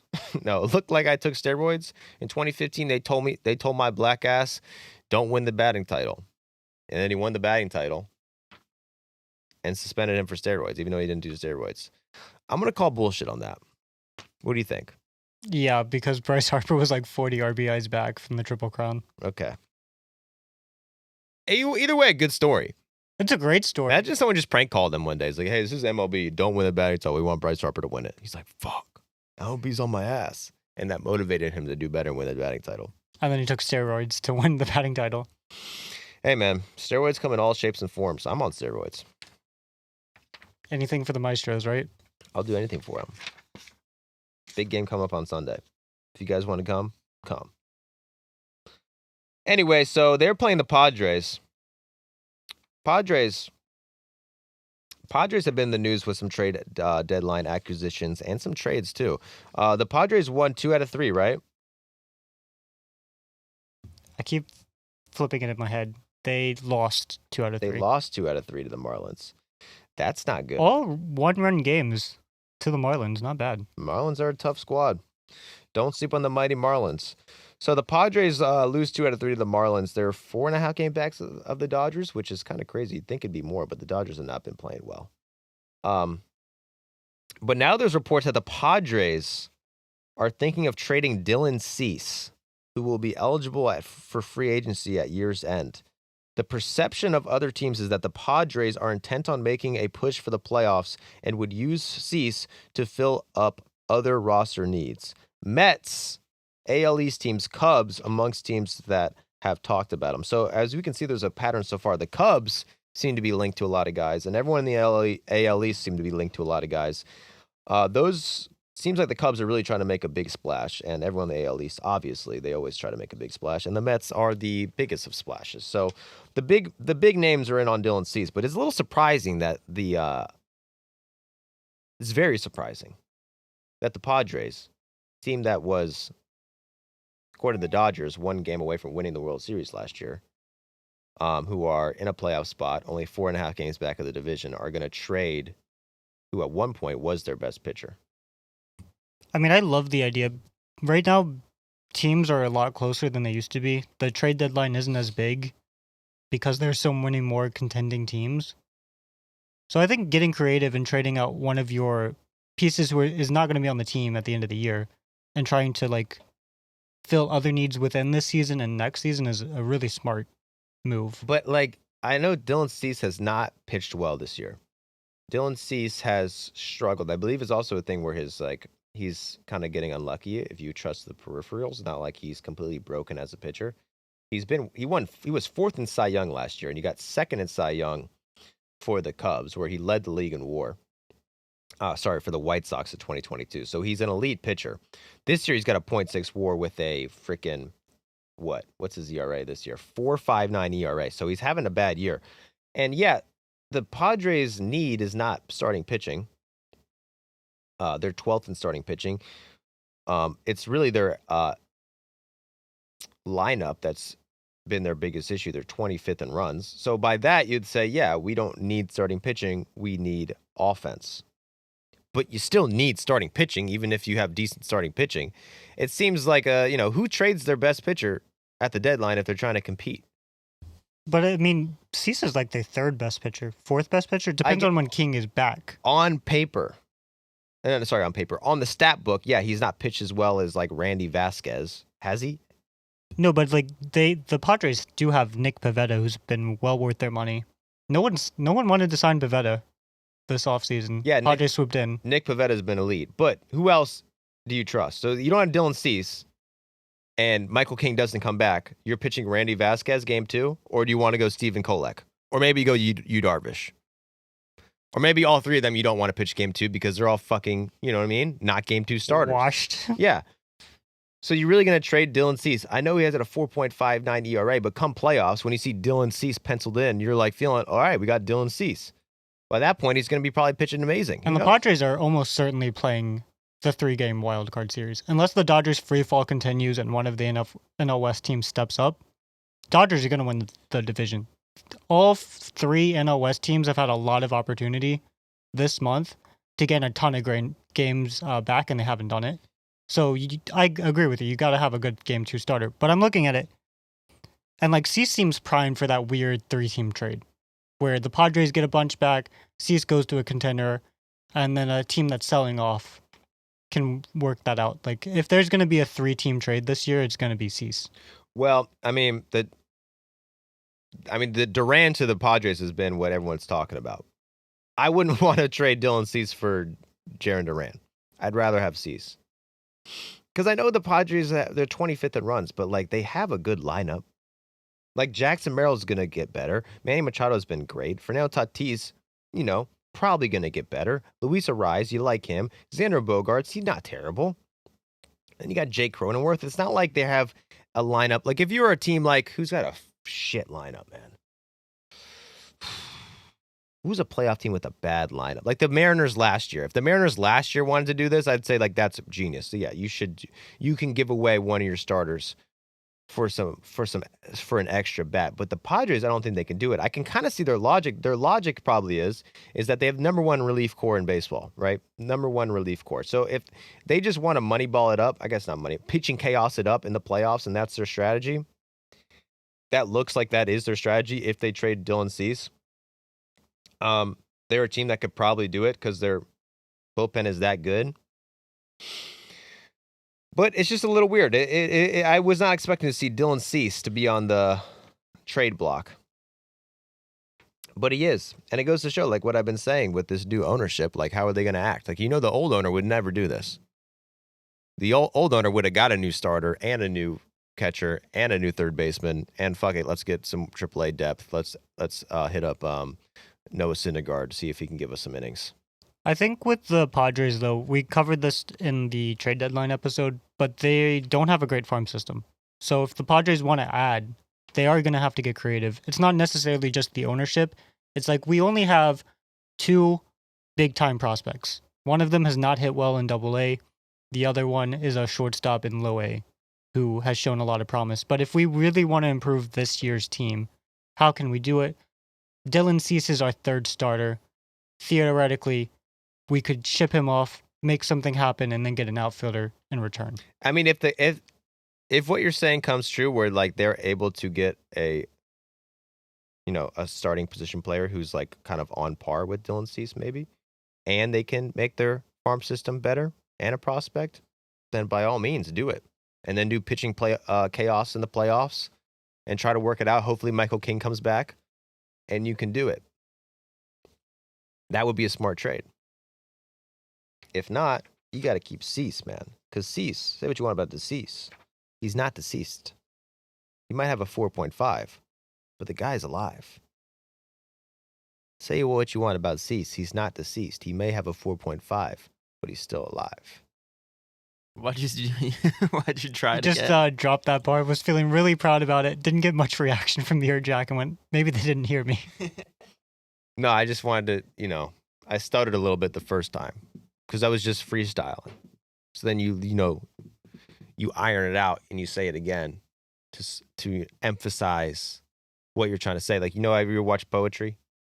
Sometimes they'll drop a line and they'll go back and they'll just repeat the same line. Emphasize. But okay, so the Mets. Oh, we got another trade rumor. Marcell Ozuna to the Padres. Mitchell, you say it's debunked. So Hector Gomez, an insider on Monday night, dropped this report. He's the Latin insider. He is. He knows where the Latin players are going. He's very good at that.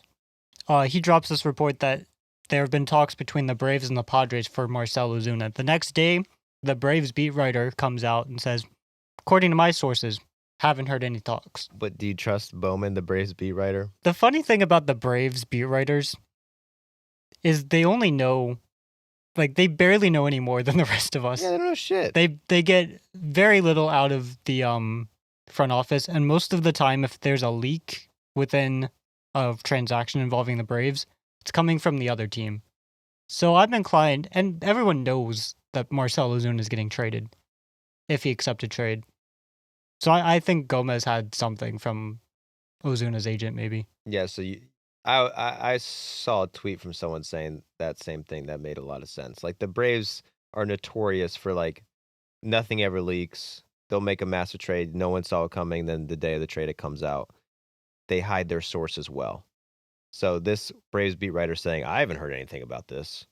Makes sense. So the Braves now only have like 2 real beat writers. David O'Brien has had no inside sources since he broke a story prematurely about Ken Griffey Jr. signing with the Braves. That was like 17 years ago. And for the last 17 years ago, he has had like no inside track. He never breaks a story. And then Mark Bowman works for Major League Baseball. So he's not getting that much from the team itself either. So Marcell Ozuna could become a Padre. Be interesting. They need some bats.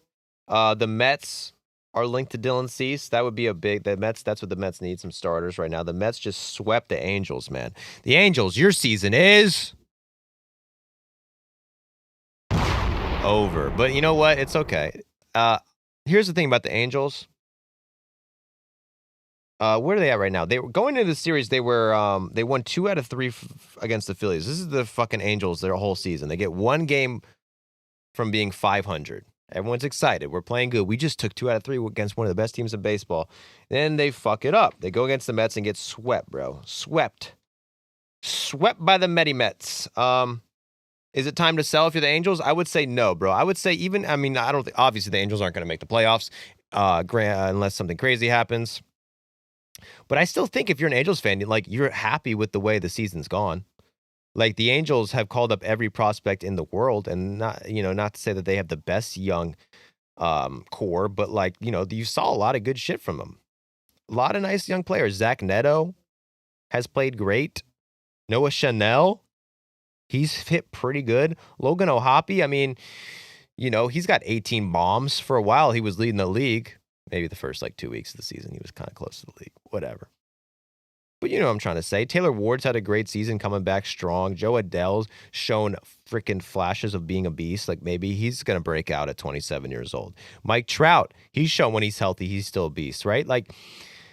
there's a lot of things to be hopeful for. This season, I don't think the Angels are going to do it, but I don't think it's time to trade Yusei Kikuchi, for example. Keep Kikuchi, keep Kenley, because next year, this could be a playoff team. I feel like they don't have a lot of pieces to sell either. Kenley and Yusei Kikuchi are two big pieces. Tyler Anderson and Jansen are the 2 guys whose contracts end at the end of the year. Also Kyle Hendricks, but I don't think many people are throwing 86 clamoring miles for per Kyle hour. Hendricks. 86 mile per hour fastball. Hey, is a ERA under 5. If you just need innings, Kyle Hendricks is your dude. But the Angels just don't have a lot of pieces to sell. And so I would be shocked if there's more than 1 or 2 trades with the Angels, but they're not buying. They're definitely not buying. No. And then also the Angels aren't a team that likes to sell. They've been so bad for so long, but they've always spent a ton and they try to win every year. They're just bad at winning. They spend a lot of money. They they do all the trades. They do it all, and then they don't work out. They're not like a team like the Pirates who trade all their talent away and don't spend. They are big spenders, bad spenders. The Mets sweep them. Lindor snapped an 0 for 30. Respect. Sean Manaea. He's been beast, right? Yeah, another 1-inning start. He has had, I think, now 3 games since he came off the IL, and he's not allowed more than 1 run, I believe. Respect. Even Frankie Montes, he's 3-1 with a 4.62 ERA. Not great, obviously, but not bad. Not terrible. But coming back from 11 ERA in the minors, that's pretty good. And he had 2 really bad starts, but the other 3 have been amazing. So, hey. That's also brought back Alvarez. I think he homered in his first or second game back. That's a guy the Mets need. Without him, the catching, hitting has not been great. They kind of send him down for defensive reasons. If you get him back and he's back to being a decent defensive player, and his back comes back, that's a huge upgrade. And I think they brought Acuna back too, right? Yeah. But I think they're really just using him as a defensive replacement pinch runner. Interesting. Well, the Mets are in first place. Is that better? No, not really. I don't know what you mean by fix it. Should be pointed at your mouth. Yeah, there you go. So if you couldn't hear me, that's Jack's fault. Because his mic sucks dick. Sorry for cursing. So do you think Mets get C's? Or you say it's Kikuchi? I don't think they're getting. I don't think the Angels are going to trade Kikuchi. Seth Lugo. Could you imagine the Mets bringing Seth Lugo back after all of those years of him telling him not a starter? Bring him back. See what happens. So the Mets are in first place, up by a half game. The Phillies are in second place, down a half game. Then the Marlins, third place, down 10 games. And then you got the Braves. Don't forget about the Braves. Did you forget about the Braves? I'd like to forget about the Braves. They're only down 14 games right now. Reports are coming out that they are not trading Sean Murphy. That ruins your trade. But hey, you never know with the Braves. You know, they real G's move in silence like lasagna, they say. A week before they acquired Murphy, they said, we're not trading for catchers. We're not trading William Contreras. But they're gearing up to sell. It's time to sell if you're the Braves. Ozuna, you got to go. So they're not even playing Ozuna. What is the deal with this? What is the logic behind not playing Ozuna? One is that he's just been bad for about a month and a half. I don't know why the Braves did this, but up until June 1st, he had been hitting really well. He had like a 157 WRC plus, been one of the best DHs in the league, but he wasn't swinging a lot of the time. So it was like, oh, maybe he just has this newfound patience. Alex Anthopoulos, the Braves general manager, goes, actually, he has a hip injury. It hurts when he swings. And so ever since then, he's been horrible. And so part of that is just Drake Baldwin, who's a Rookie of the Year candidate, and Sean Murphy have both been hitting well, and they're catchers. So the Braves have been starting both of them, one at DH, one at catcher. The second, I think, is to just say, hey, Marcel, we want to trade you. You have a no-trade clause because you have 10 and 5 rights, which means he has 10 years of service time, 5 years with the same team, and that's an automatic no-trade clause for players. But they're basically saying, we know you like it here, but there's no playing time for you here, so accept a trade to another team when that trade comes. And the third is maybe just to make sure he's healthier to trade. So why risk injuring him when you're trying to get rid of him? Yeah. It sucks, man. Ozuna's hurt. I want to trade him for the best prospects in the world. I feel like the return on Ozuna is not going to be... It's going to be like a quad A pitcher who's 26. Yeah. But, you know, it's been a great run. It's been a weird run. Hate to see him go. Right? A lot of ups and downs in the Ozuna Braves. Big ups, big downs. Big ups again. Hey, but you never know. Maybe he'll come back. Maybe he'll sign a team-friendly deal next year. 1 year, $5 million. Who says no? It's a good deal. I feel like $5 million is about the most Ozuna's going to get in the offseason. What? He's been he's 35 at the end of the season, and he's a DH only, and those are not highly coveted positions. That is crazy, right? He looks like he's 48. Like, they call him Ozuna for a reason. He gained so much weight in between 2020 and 2022. If I see like old pictures of him from 2020, I'm like, that's the same dude. Yeah. But that's crazy with the DH. I mean, he was the best hitter in baseball. Like, if you would have looked at his stats in May and then you would have gone back the past 2 years, he'd be like up there with Ohtani as the best hitter in baseball. Him and Judge. And now Mitchell's saying he's not even going to get $5 million. That's insane. But it kind of makes sense with the DH stuff. So the Braves take on the Giants, and the Giants, the fucking rabbit died.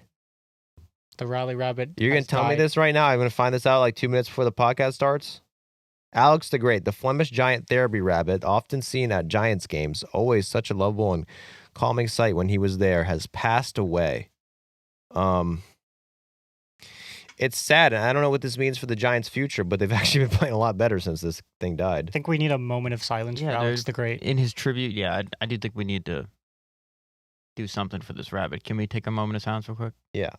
Okay, some sounds, everybody. Okay, starting.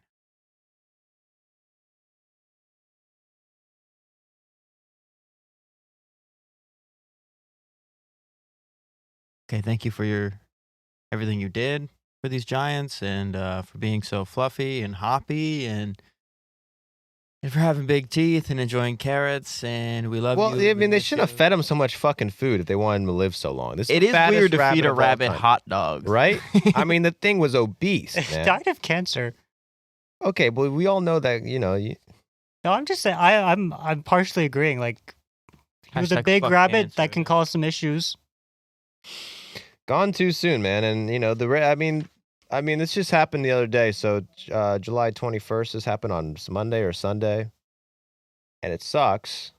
I saw this right after we ended recording. I started walking to the metro, and I was like, "Oh my god!" and you just broke down right then and there. Yeah, crossing the street over here. Fell to your knees. Well, since then, they're 2-1. They beat the Braves pretty good, man. Devers hit 2 bombs yesterday. Devers might be back. Looking good. Played first base for the first time in his career on Monday. I guess he didn't get a lot of opportunities to do much, but didn't mess anything up. So things are looking up for Devers. Things are looking up for the Giants. They beat the Braves in a series. As we predicted, Justin Verlander finally gets a win when he gets to face the Braves. So that's his first win of the year after that was his 18th start, I believe, or 17th? 17th. 17th start for Justin Verlander. He finally gets a dub. He was looking nasty yesterday. Braves couldn't touch the old man. Braves can't touch anybody. And we lost to the Giants. But according to Underdog MLB, Sean Murphy will not get traded. That's good. We keep Murph. We could keep Murph. You know what team? Know whose team? Know what team isn't? Know what Neon? Right? Go again. I said, you know what team season who isn't over yet? Who you might have thought was over last week? You want me to guess? Yeah. Detroit. The Guardians, man. Fuck. The Guardians. Trump wants them to call themselves the Indians. Did you hear that? Could happen. There's a whole they're changing the name back. Could you imagine? I don't think it's going to happen. I think we're stuck with the Guardians. I think these are the Guardians, man. I said the same thing about the Gulf of America.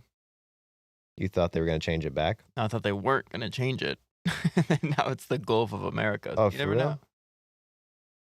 I didn't know that. Oh, I didn't know that was like an official name. Oh yeah, they changed it. It's like, I mean, if you check Apple Maps, it says Gulf of America. It's fucking strange. But it only says that if you're in the U.S. If you go to Canada, it just says Gulf of Mexico. Well, come on. Why don't they call it the Gulf of Canada? Pussies. That would be a funny Off the name for coast this of Gulf. Mexico. Yeah, they'd probably call it the Gulf of England. Bunch of fucking beta pussies. Just kidding. Love Canada. Play the song. Just kidding. Don't play the song. It's not about Canada right now. It's about the Guardians, who have won, are hot as crap right now. The Guardians were terrible, bro. They lost 10 games in a row, and that really might just ruin their season. But you know, they after the All-Star break, they beat the Athletics 2 out of 3. Then they just swept the Orioles, man. They swept the Orioles. In July, they are 8-8, which isn't good. But their last 10, they're 8-2. Their ERA is good. Their the ERAs are okay. Their ERA is 3.61 in July. So they haven't swept the Orioles yet. This was the 1 4-game series of the week, or of the midweek. Can I be honest? I already put a wager on them to win again today. So they've already won. You've seen into the future. Game starts in 3 minutes. We got to end this shit quick, bro. I got money on this game. No, the Guardians are my team to sweep the Orioles this week. Coming into Wednesday, Julio Ramirez, Jose Ramirez, hitting 283 with an 811 slugging percentage. He's pretty good, right? He basically said, I'm sitting out the All-Star game, feeling really sore. Need to recover for the second half. He hit a bunch of bombs right before the All-Star break, and he's come out and he's hit more bombs after the All-Star break. Well, he's the entire offense, like, not even joking. Like, even Steven Kwan, who made the All-Star team this year and got off to a hot start, his OPS plus right now is 107. So he's 7% better than the average hitter. That's their second best hitter. Steven Kwan for the past month and a half has been one of the worst hitters in baseball. Yeah, so there you go. It's just J-Ram. It's just J-Ram. Everyone else is below league average, other than Kyle Manzardo, who is a 104 OPS plus, and Steven Kwan at 107, which is about average. Everybody else is a below average hitter, except for Julio Rodriguez, who is... You know what's crazy, though? Since the second half started, the White Sox are the best team in baseball by runs scored, and the Guardians are the second. So I don't know how they're scoring runs because it can't all just be J-Ram. It is all J-Ram. J-Ram's hitting 6-run homers out there. Yeah. I wouldn't be surprised, bro. Him and Angel Martinez have knocked in 10 of the 37 runs since the break. Angel But Martinez. those 27 runs otherwise are coming from somewhere. Shout out to J-Ram, man. I'm telling you, I circled this on my calendar. The Guardians were not out of it because I don't think they're going to be trading Klaus. I don't think they're going to be trading anybody because they got another game against Baltimore. Then they play the Rockies. Sorry, the Royals. Then they play the Rockies. So this schedule has been, plenty to feast on, and they've been feasting on it so far. They have won 1, 2, 3, 4, 5, 6, 7, 8, 9, 10, 11, 12 of the last 14 games. I counted that so fast that is probably wrong. Go buy a Ridge wallet. Please, please, please, please buy a Ridge wallet. So the Guardians are on fire. You know who's not on fire? The Tigers suck ass now. Finally, the real Tigers show up. Everyone was so hyped about the Tigers. We're so good. Best record in baseball. Best record in baseball. You just got swept by the Pirates, man.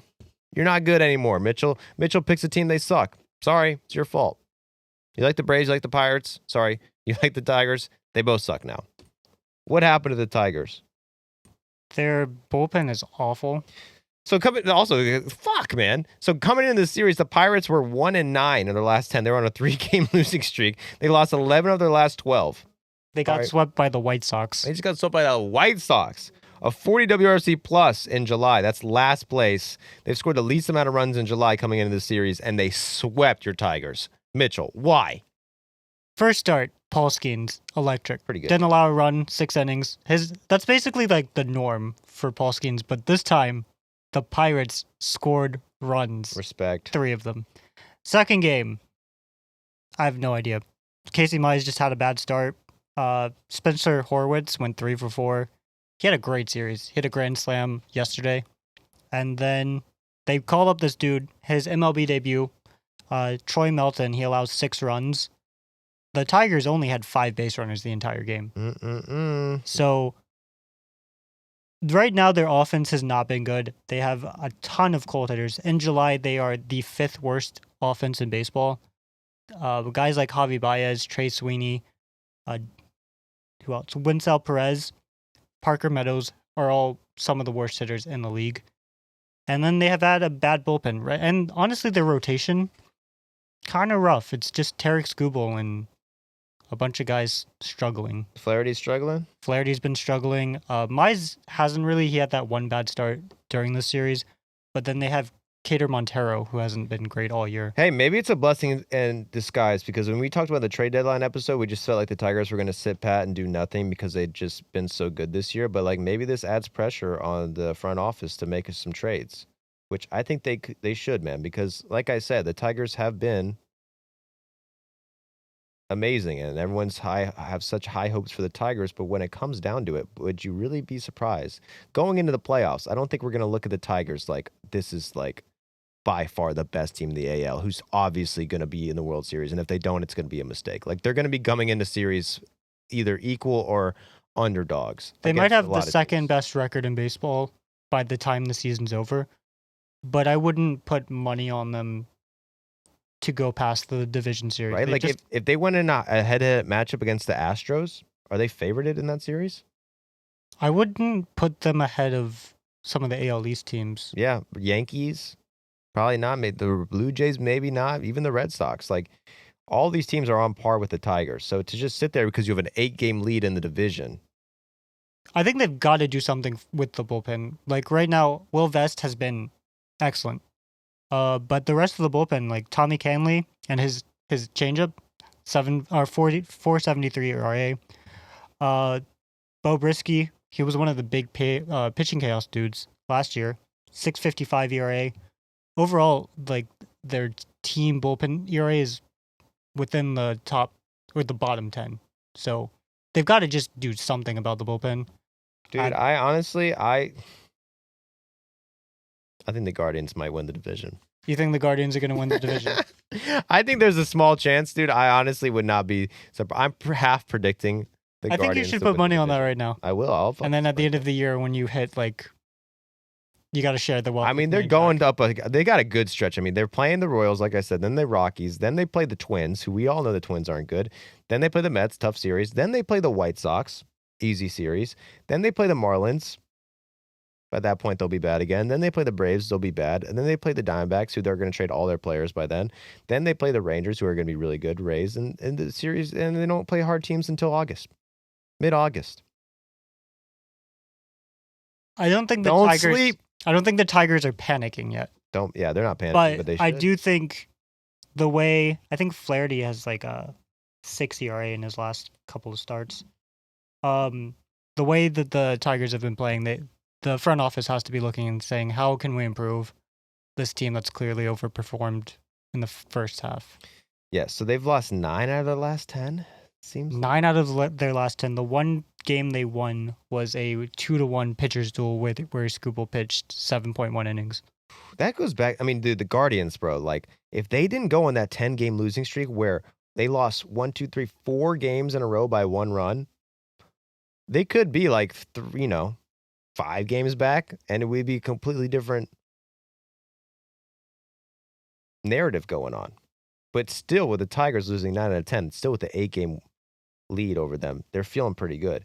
But I do hope this, inspires the front office to make some big moves, because I think the Tigers really could be legit World Series contenders if they added, a great starter. I mean, you have the best starting pitcher in baseball, game 1. If you're playing in that wild card series, you need a second arm. I think Casey Mize should be okay. But you need a lockdown bullpen for game 2 and possibly game 3. If you're in the division series, you need that good third starter. And you need a good bullpen, because you can't just go Skubal to Vest every game. Or maybe you can. Yeah, but he's not anymore because he's on the paternity list. He gave birth. Or is about to give birth.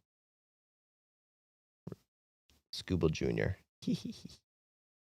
Oh my God, the Reds and Diamondbacks have mutual interest on a deal to send Eugenio Suarez back to Cincinnati. Suarez was a Red Sox from blah, blah, blah, blah. Cincinnati DFA'd. What? The Red Sox? Okay, there's interest between the Reds and the Diamondbacks. That's not going to happen. The Reds are interested in Eugenio Suarez. Are they going to trade for him? I really highly doubt that. That would be so weird. The Reds, I feel like they're not really in a position to buy. And Eugenio Suarez is like the number one. You're going to have to give up a lot to get Eugenio Suarez. And he's a free agent at the end of the year, right? Yeah. Interesting. But damn, the White Sox stay torturing Jack, dude. They beat the Rays 2 out of 3. It's because of the rally polo. Really?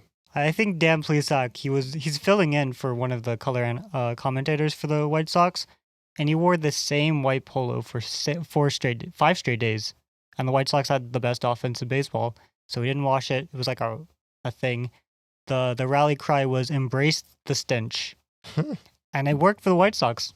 They've won 5 out of the first 6 games out of the break. I wouldn't be surprised if Dan Plesac walks in right now, puts up his armpit, and says, "Smell my armpit, Jack, you piece of crap." Rays get bounced. Imagine this smelly old white dude thinking him washing his shirt is making the difference for the fucking White Sox, dude. I'm telling you, could be. Imagine being a player in the White Sox and hearing that and being like, "Oh yeah, you're right. It's not all the hard work. That's what did it. It's you not taking a shower, you nasty fuck." You're right. It has nothing to do with the polo. It has to do with how bad the Rays are and how they've embarrassed themselves and how they went on the streets and they were one of the best teams of baseball for a stretch about a month and a half. And since then, not very good. Okay. 3-7 coming into this series. And then they lose 2 out of 3. Jack, what's happening? Can't hit. 23rd in WRC plus this month. ERA is pretty good. They just sent down their starter, Taj Bradley. That was the guy they expected to be an amazing pitcher this year. It hasn't worked out. Rays are going to have to find themselves, man. That's a team that just doesn't have an identity, bro. They're playing in a minor league park. Maybe MLB put out the switch. We can't have this team go to the playoffs. They did say, hey, if the Rays are in the World Series, they'll play at George Steinbrenner Field. And then they're sabotaging them. Yeah, all the balls are juiced. Rays are probably hitting dead balls. So Rays fans, don't feel bad. It's not your fault. MLB screwed you. But guess what? New ownership's coming in. So that's exciting. But man, Rays gotta buck up, man. Rays gotta buck up, or they're gonna end up being like the Reds. I went to the Reds Nationals game on Tuesday? Chase Burns. Oh, you were there too? Yeah, me Yeah. and Mitch were there together. Chase Burns, man, he was looking good at first. Guy had like 9 strikeouts in 4 innings. When I went, I was like, oh, Chase Burns is going to shut down the Nationals. Like, Nationals have no shot against this dude. And they didn't for 4 innings. Then all of a sudden, they scored how much runs against Chase Burns? He kind of I think broke they down. only scored 4 off of Burns, but they had that weird play where it was like a 2-run single and the Reds threw it away on the play at home and the guy came Yeah, and then scored. he looked so fucking good for the first 4 innings. And then the last, I want to say 2 innings or 1 inning. So you think the Reds should just pitch him for 4 innings? Yeah. I mean, he's a guy who's going to figure it out. I think his stats right now are terrible. I think he's got like a, 7 ERA or something bad. I mean, how much of that is just because he had to face the Red Sox? The what? Oh, with the... With the way they caught his pitch tipping. Yeah, but like, I mean, the start against the Nats wasn't great. He just had to face the Nats and did terrible too. Oh, he did allow all of the runs. 5 runs, 10 strikeouts, 2 walks. Yeah, so A big bomb to Josh Bell. yeah, so 6.65 ERA for Chase Burns, which is sad because, and he came up so electric, struck out 6 guys in 2 innings. Like, this is going to be like a legit kind of a Mizorowski, like what Mizorowski is for the Brewers. You thought maybe Chase Burns is for the Reds. You got excited, but he hasn't really pitched that great. They can't really just get a streak together, man. His slash line's pretty funny.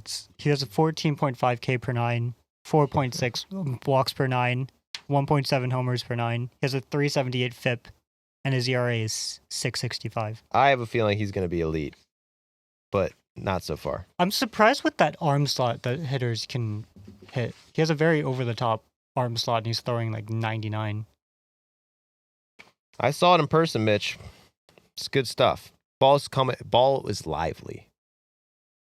But, Josh Bell's going to do it to you. That guy might just hit himself into a playoff contender for the He was terrible. 5th year in a row. Terrible for, 2 or 3 months, and over the last... I don't have the span, but he's More been like a 4 or 5 years. well above average hitter over the last month or 2. Respect. Some people are saying Mackenzie Gore might need to go for the Nationals. I think it's a little early for that. But if the Reds add Eugenio Suarez, man, I mean, that would be crazy. You know the Reds are the only team this year that hasn't been swept yet? Yeah, I mean, that's what they've been doing. The Reds have just been, mid as they come. No long losing streaks. They don't do anything great. They don't do anything bad. They got Andrew Abbott. Maybe he's a trade piece. He's been amazing. 10th in runs. They're actually pretty good at hitting. 14th in starters ERA, 13th in relievers ERA. So, yeah, right down the middle for the Reds. Right down the middle. Maybe a third baseman would help them out. Or maybe they get hot against your Rays, Jack. That's the good news for the Reds. They're playing the Rays next. Could be a good series down in Tampa. Or down in Cincinnati. Who knows? I don't even know. I don't even care. I don't even care where the game's at. I'm still picking the Reds to sweep. Okay, moving on to another red team. The Cardinals versus the Rockies. Not that as setting of a series, I'll be honest. But the Rockies did beat the Cardinals. They won their 2nd series in a row. First time this season, the Rockies won a series. Sorry, first time this season they won a series twice in a row. 2 series in a row for the Rockies. And they completed the first shutout. So the Rockies got a shutout against the Cardinals. That sucks for the Cardinals. I mean, that sucks if you're the I think you should declare the Cardinals dunzo. Dunzo. The Cardinals are done. They just lost to the Rockies 2 out of 3. You're not giving your front office much hope if you're losing to the Rockies. Was it in Coors too? And Coors. Although I think this is what the Cardinals front office wants. Yeah. So you're actually making them quite happy. Mm-hmm. So you got shut out by the Rockies in Coors Field for the first shutout for the Rockies in 220 games. It's been May 15th, 2024 was the last time the Rockies got a shutout, and they just shut you out. That's all she wrote, Cardinals fans. Cardinals also cut loose Eric Fetty, I saw their that. big trade deadline acquisition last year. I saw that. Hey, the Nats ripped them off, baby. Was he on the Nats? No, he was on the White Sox. He was on the Nats before Korea. Yeah. Went to Korea, had a great first half, and then ever since has been bad. He had a good first half with Chicago last year, Yeah, which is, I remember. for whatever reason, the Cardinals were like, we'll ship out some players. We'll ship Tommy Edman to the Dodgers for Eric Fetty. Yeah, interesting move. What are you gonna do? Hey, maybe he gets another chance with another team. Maybe he goes back to Korea. I think he's going to the Braves. The Braves just need someone Yeah, we to do. throw innings. We do. Or the A's. They suck at pitching too. The A's. Speaking of mid teams, so we save all the mid teams for last. The A's 5-5 the last 10, 7-7 July, 4.57 ERA in July. That's 19th. 1 WRC plus. That's what raise the A's name of the game, bro. They can hit, they can't pitch. They can hit bombs, but they can't pitch. Denzel Clark on the IL. Mitchell, don't tell me that. He was just getting going too. He was having a great month. Now I didn't see the update, but he's on the IL. On the IL. Let's see where he ranks in fielding. Can you rank? I guess it's a little more complicated than that. Because he was on pace to be the best defender of all time by defensive run saves. But I don't see him on this list. He hasn't recorded an out above average cumulatively since that podcast episode, I think. Damn. He's been stuck at 12. I don't know. I don't like defensive metrics anyway. They confuse me. Going back real quick to defensive metrics, Jacob Young had this fantastic home run robbery yesterday. Saw that. And it had a 95% catch probability. Oh, right. The walls, man. They haven't figured that out yet with the catch probability. Once there's a wall in there, it's tough. I saw him make a great catch against the Reds, too. Yeah, that was a 10% catch probability. A diver? Yeah. Jacob Young, he can catch it. A young beast. But the Athletics had to play the Rangers, and as I said 100 times, this is my team of the second half, the Texas Rangers, and they're proving me right. They won 2 out of 3, or did they sweep them? They swept them, right? Texas swept. Texas swept. Thanks for coming, man. And guess who's coming off the IL? Or was he on the IL? Eovaldi. I'm not sure they put him on the IL, but he missed a start or two with some injury. And he is coming back. They have won 7 of their last 10. And they are hot. They just swept the Athletics. They won 2 out of 3 against the Tigers. What? The News Gazette. Rangers Nathan Eovaldi scheduled to make first second half start Friday. And then the cover photo is just some massive belly. Hey. There might have been a mix-up at the old Gazette. You can't never trust the Gazette. Because all these what's the word? Never mind.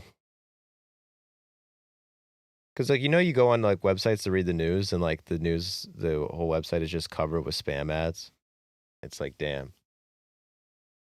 This is like a newspaper that's been around for 200 years now. They're like, you won't believe this celebrity looks fat as fuck and ugly as shit now.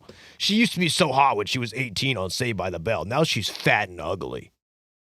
You're like, damn, which one is? And you click on it, and then you get a virus. Like, that's how these companies make money.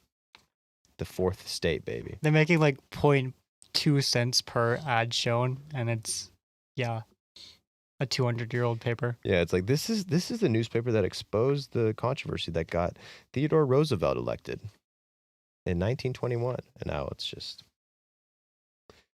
doctors hate this amoeba bug that eats your brain but also makes you lose 20 pounds instantly. You could buy it here. But yeah, the Rays are hot. Rangers are hot, bro. And Corey Seager is hot as fuck. Most WAR out of a position player in July. He tweaked his batting stance like a billion times in June, finally figured out the right formula. And in July, just can't stop hitting. I swear Corey Seager's like the hottest hitter of all time. Like when he gets hot, it's no one better. I'm not sure if he gets cold, it's that bad, but... And I feel like he's been like hitting this good since way before July. He had a rough June. Rough June. But since June, he's been the best hitter in baseball. He had a good end of June. You heard it here first.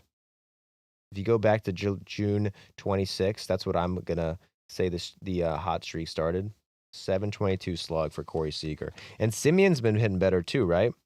Yeah, since about May. Whenever the Nationals played the Rangers, I remember looking at his stats and being like, oh, he might be on the up and up. And since then, he's been really good. And guess who's still pitching well? Patrick Corbin. I could not believe that he has not really had a bad start all year. I mean, I remember when we were making the video about Patrick Corbin coming back and getting bit by the spider. I'm like, we need to get this out fucking now because he's gonna have 3 bad starts and get DFA'd immediately. It's gonna ruin the upload. 3 months later, he's still their third best pitcher? They have great pitchers, so I don't even know. He has a 3.78 ERA in 19 starts. That'll do, Patrick. That'll do. Everybody's good on the team except for Jock Peterson, man. When is he coming back? I would love to see Jock Peterson come back and be a fucking beast. He's starting his rehab assignment. Let's go. When they get the Jock-a-talk, Big Cock Jock back in the lineup, Adolis Garcia's been hitting better. Corey Seager, I already said it, man. Jake Bergs. They got a lot of guys who can get hot, man. Some of these players are going to get hot. Maybe not all of them, but some of them are. And when they do, I think the Texas Rangers are going to make a run to the playoffs. All right, so let's get to the questions. We got one question tonight, even though it's literally 1:20 in the afternoon. The Mendoza line is 200 batting average, right? Am I having a seizure? Common mix-up. Yeah. You're talking about the Mendoza line. You are correct. That's a 200 batting average. What you're referring to, what I say a lot, is the Mendoza line, which is 500 win-loss record. So the Mendoza line is a new Mendoza line. They really don't have anything to do with each other, but it's a new statistic everyone around baseball is using. If you're above the Mendoza line, you're above 500. If you're below the Mendoza line, you're below 500. And To if be you're on at- the mid-Doza line, you're probably going to say this. You are mid. Mm-hmm. You are officially and statistically, mathematically mid. perfectly mid. Mm-hmm. That's the Mendoza line. We've worked out the math with statisticians, mathematicians. If you want stickers or merch that say the Mendoza line, Do it. Joey might be able to make that happen. Yeah, I know. Maybe not, though. I know how to do that. Someone make some stickers, bro. I don't know how to do it. I don't have a sticker machine. What do you want to say? Like, my boyfriend's above the mid-Doza line. Yeah, Stuff that's like that. that's exactly what I was thinking. I went to the mid-Doza line and survived. No, it'd be like a line, and it says Mendoza line, and then there's an arrow, and above it says my team. When you can get any team you want, customizable. You can brag about your team being the best. If you're above the Mendoza line, you gotta be feeling pretty good about yourself. That's what I say. So before we get out, let's just shout out every team above the Mendoza line. Blue Jays, Yankees, Red Sox, Rays, Detroit Tigers, Guardians, Astros, the Mariners, the Texas Rangers, the Giants, the Padres, the Dodgers, the Cardinals, the Reds, the Cubs, the Brewers, the Phillies, and the Mets. You are above the Mendoza line. Everybody else, Who's right on the mid-Doza line? No one. no one. No one's mid. The most mid team in the league right now, I'd have to go with the Cleveland Guardians, 51-50. Pretty damn close. So they're playing right now. What's the score? It's tied 0-0. If they lose, they'll be officially the only team Oh, no, they are losing. on the mid-Doza. Let's go. They're on their way to Mendoza if this holds up. Ramon Laureano hits a 3-run home run. I'm sorry, a 2-run home run. Then Ramon Urias hits a double to drive in Tyler O'Neill to go up 3-0 on the Guardians in Game 4 of the series. Logan Allen, clean it up. Brother, mid-Doza, here we come. Dude, send the Peace Corps to mid-Doza. We're about to overthrow the Mendozan government, brother. I think we could end it on that. If anyone has any connects to the Peace Corps, please send them to Cleveland. Also, if any of our followers are musicians, I want to open up the ability for them to drop a link to a song that we could use for certain things, like a fan question song or even an outro song. We're open to, I'm open to listening to some stuff. Not really doing an intro. I like the intro. But other than that, I'm curious to know if we got any hidden talent there. What if this is where I get worried? Is someone's gonna spend like 4 weeks on making a song, and it's gonna suck. Yeah, I won't use it if it sucks. I know they're gonna be. This guy slaved over a song for like 3 all-nighters in a row. This is gonna be the best song ever. Y'all should know that. I mean, we're silly, so don't make it fucking hella serious or whatever. But Send us all the songs you got, fans. Prove to us that you really love us. Send us a song, leave us 5 stars, subscribe, leave a comment. Go to Jack Schwartz on Instagram.com. nah, none of that's right. But go, maybe just put it in a Google Drive and drop the link and let everybody listen to this shit. Yes, That seems a little risky, actually. I don't know. please. And then go to Mitchell's Instagram and Twitter. Mitchell's Minsum sub 4. And we'll see you on Monday. Bye-bye. Bye. That was 2 hours. Schwarz,